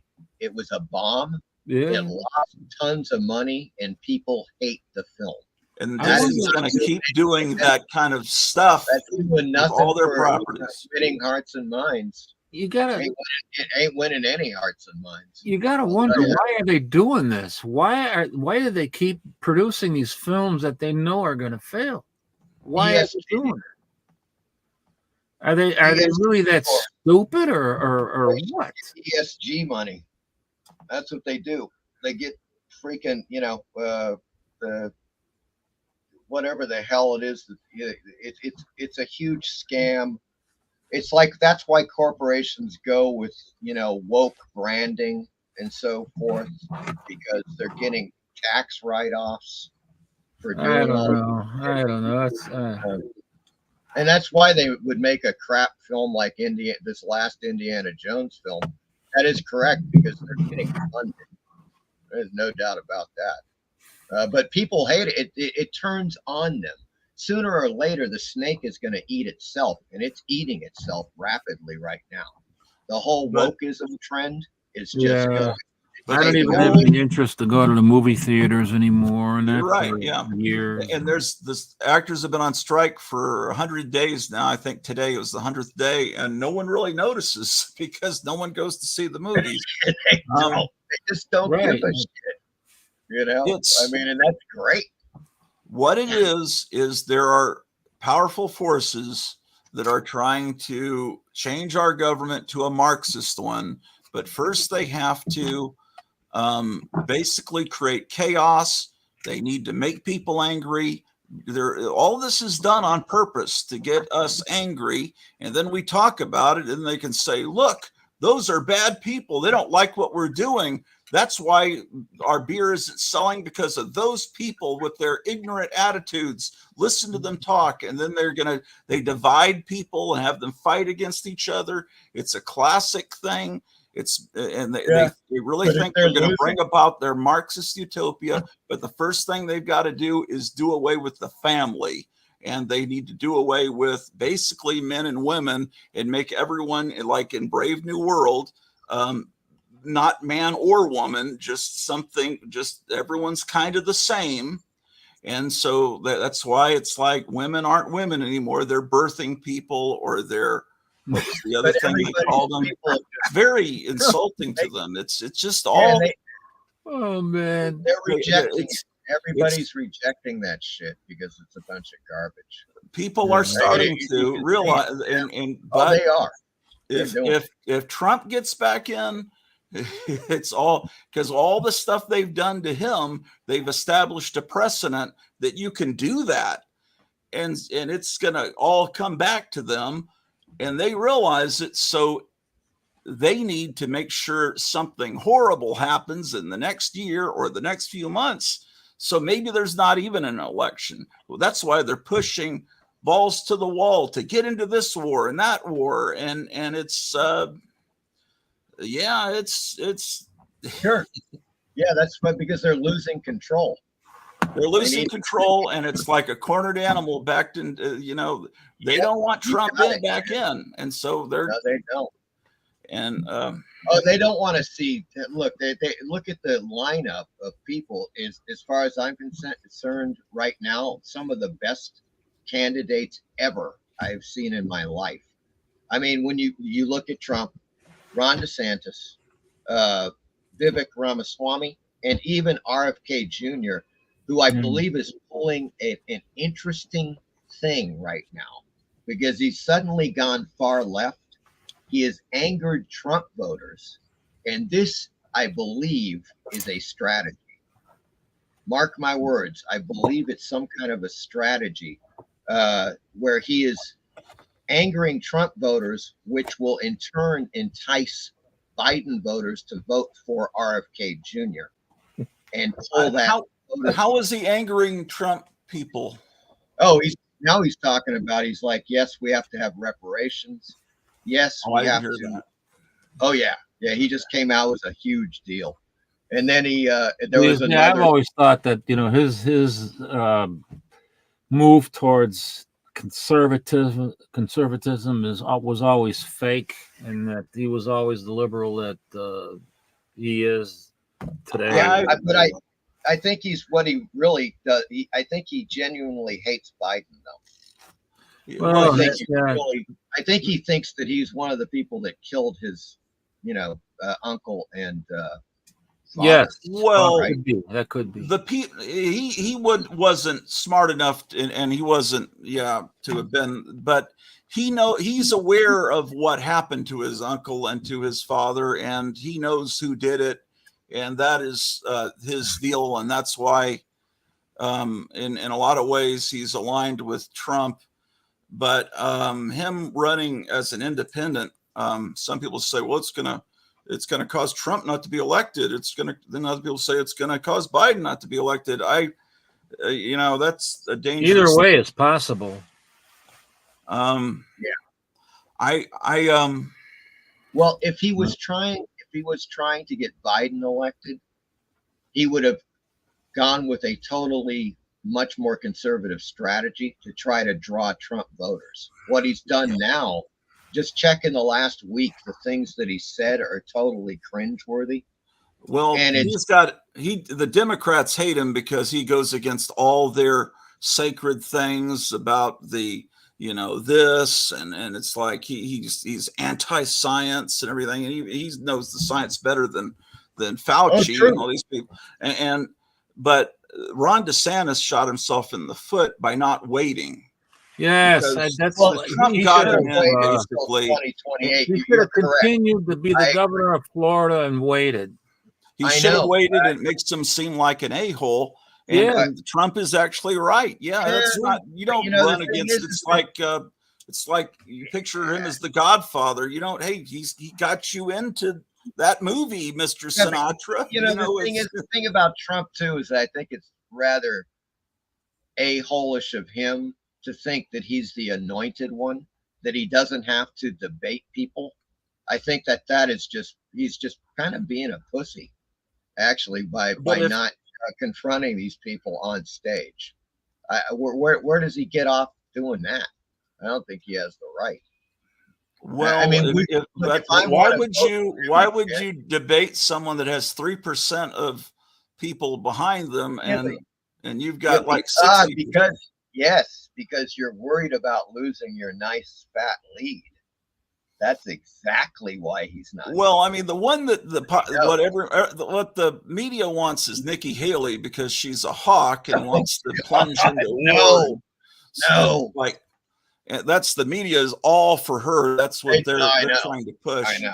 DeSantis. It is unbelievable that she is actually in this. I mean, she doesn't have a chance. And also Mike Pence. And who's the guy from New Jersey? Chris Christie. Yeah, Holy none crap. of them have a chance. Vivek Ramaswamy sounds really good, but then he actually used Obama's lines. It's like you're probably wondering what a guy with a funny name like me is doing up here, and then Chris Christie went off on that, and then without really realizing it's been so many years since Obama said that exact same line, it made it sound like Chris Christie was being racially insensitive, but in reality he was pointing out, hey, you're saying the same thing. And Obama fooled a lot of people because he was so well spoken and seems and that's a little. Ramaswamy is almost too perfect. It's too polished. And he's a slick businessman. Yeah, that's really what he is, man. I don't know. I'm sticking with Trump. Yeah. Well, let me put it this way: it's a scenario right now that whoever is, I mean, whoa, okay, everybody's gone now. What happened? I can still hear you, Brad. I'm still here. Whoa. Well, there he is. He got his hat. What happened? I don't know. You suddenly just popped on the screen and kicked us off.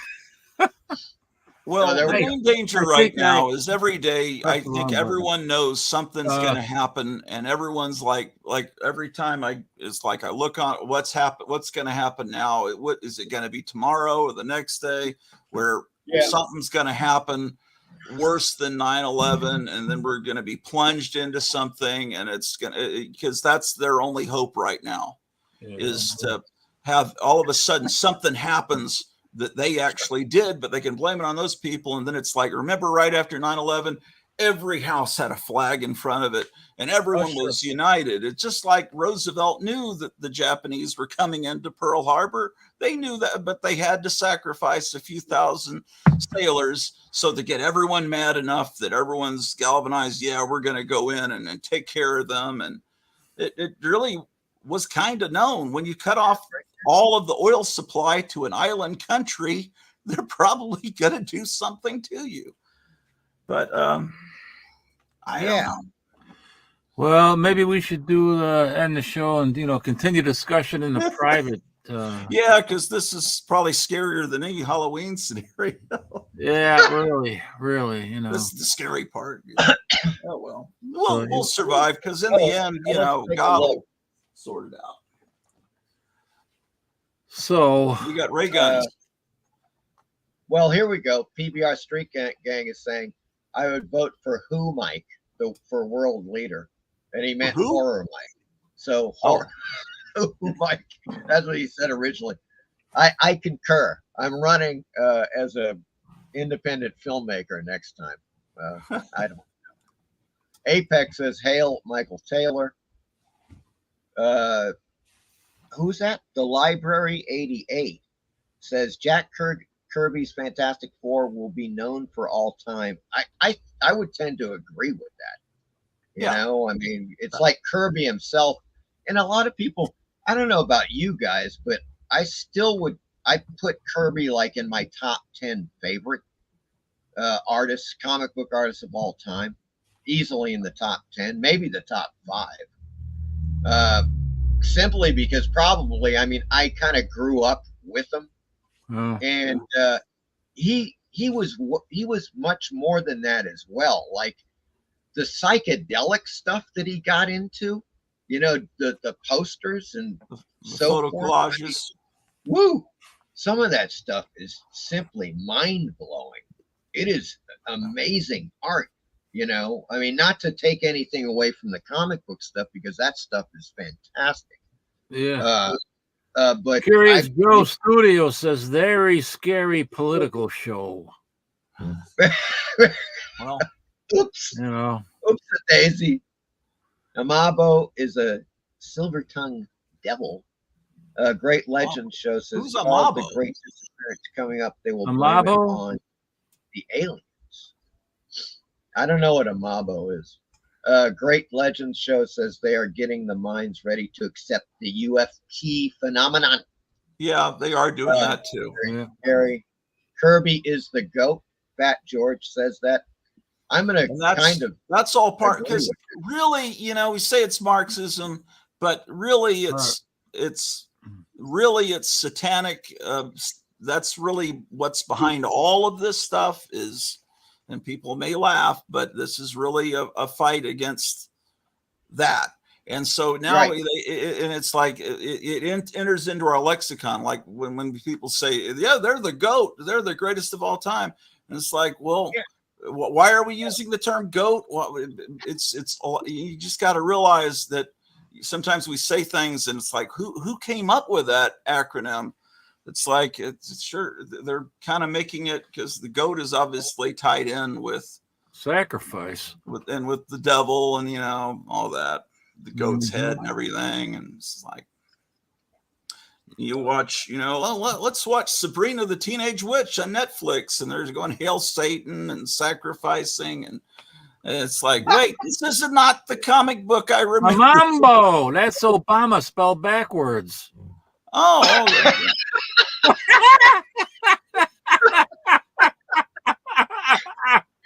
Oh my God. Okay, now Apex says, and I totally agree. And I was just trying to grab a comic book. Apex says there should have been a Jack Kirby Eternals movie instead. That's when it got bad. And that is true. It got bad before that, Gratu, because I think the fact that they turned away from the Stan Lee and Jack Kirby Black Panther, which the late 70s, the first series, and it was like a series of 5 or 6 comic books. Those first, that first series, it was I think it was called the $6 Million Man.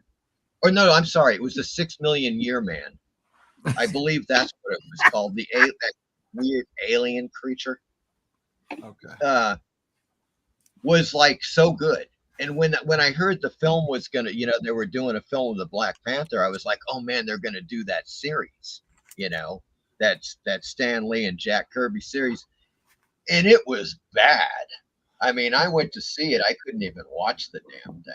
Well, the first one?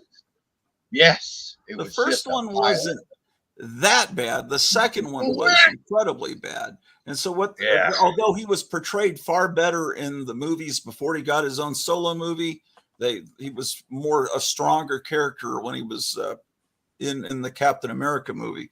But when an actor dies, that's tragic, and you should have, like, this film is dedicated to this, but you recast him. You don't say, well, we can never have another Black Panther. We're going to kill that character off and make him a teenage girl. I mean, that's ridiculous. I mean, how many James Bonds have there been? And doing that stupid stuff where it's like, okay, these people are blipped out of existence for 5 years. People grieve, and then they go on and remarry, or they commit suicide because their mate died, and then all of a sudden they come back. Hooray!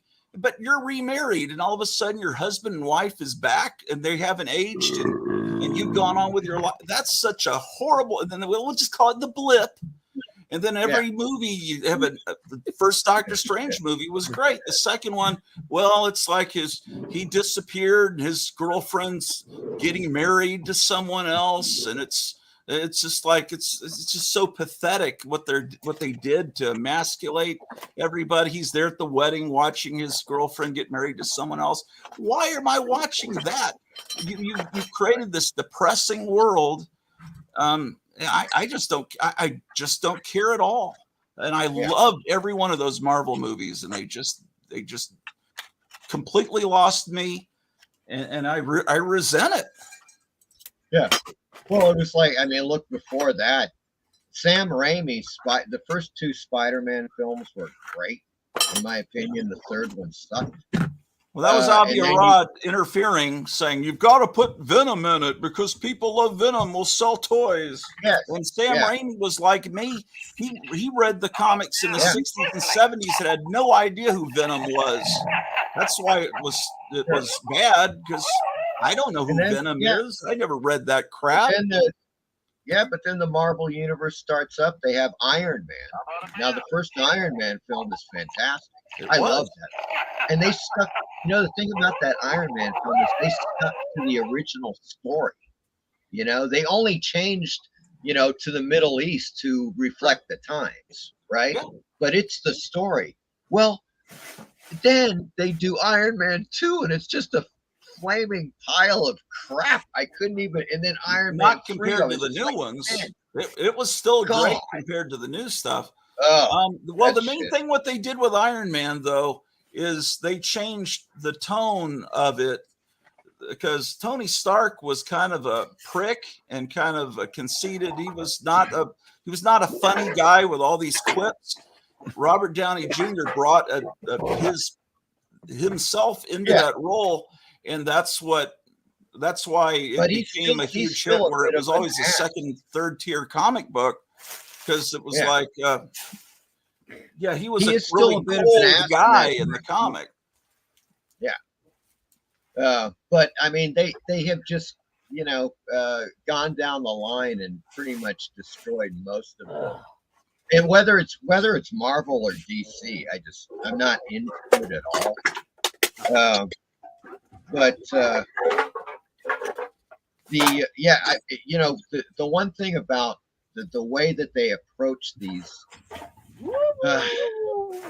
making these films is that, for instance, in the Black Panther series, the Kirby and Lee, it starts off, and it correctly starts off where it's heavy duty action. And then they let you know the plot as it moves along. Yeah. But it starts off with a bang, and it grabs your interest and then sucks you in with the story. These freaking lame movies they're making now, they're just like sitting on the couch, crying about some bullshit. And it's boring as hell, and they try to make it humorous and cute. And it's garbage. I do not like it at all. It doesn't interest me that way. Yeah. My wife wants to watch this Loki series, and it's like I watched the first few episodes of the first season. It just wasn't interesting to me. And it's like, well, I guess she wants to watch it. It's just, yeah. And if you had told me when I was 10 years old, someday there's going to be a Loki TV series and you're not going to want to watch it, I would say that's ridiculous. Look at the grouse. What? Look at the grouse. Look at the grouse. Grouse. A hunting we will go. Yeah, the second Black Panther movie ruined Namor. He looked like a Mexican drug lord in a Speedo, and that's absolutely correct. That's from the look at the grouse. Shit. That's all there is to it. Look at the grouse, and the hunting we will go is from the Three Stooges movie shorts. That's what they're saying in the chat. Hunting we will go. Look at the grouse. I don't get Shudder. Have you guys watched any of that Creep Show series? No. No, I don't have I- Shutter. But that's I made don't have by Shudder a either. friend of my friend that passed away. That Greg Nicotero was his. He worked on with him in the 80s. Another friend that passed away. Oh, really? Yeah, Greg Nicotero is apparently a really cool guy. Whether he's a great special effects guy, whether he can direct, I don't know. I mean, sometimes people are really good at one thing. I haven't heard he people did really talking Rock about too, Creep Show much. Did you ever see that Universal Monsters homage he did? That movie, that short film that Greg Nicotero did? It's on YouTube. Yeah, it's fantastic. I heard you it's like- talking about it. I think you were talking about a creature. I tuned in. You're On talking about a really good creature from the Black Lagoon costume. Yes, that was it. And it was Greg Nicotero's special effects, and he directed and wrote the short film. And it takes place in a universe where Universal monsters are real, and they wrangle them and they get them to act in these movies. And so it's done like one of those film reels you'd see, you know, like past cine film reels, you know. And That's clever. That should be a Creep Show episode. I know. Yeah, it's really, seriously, man, it's great. It's on YouTube.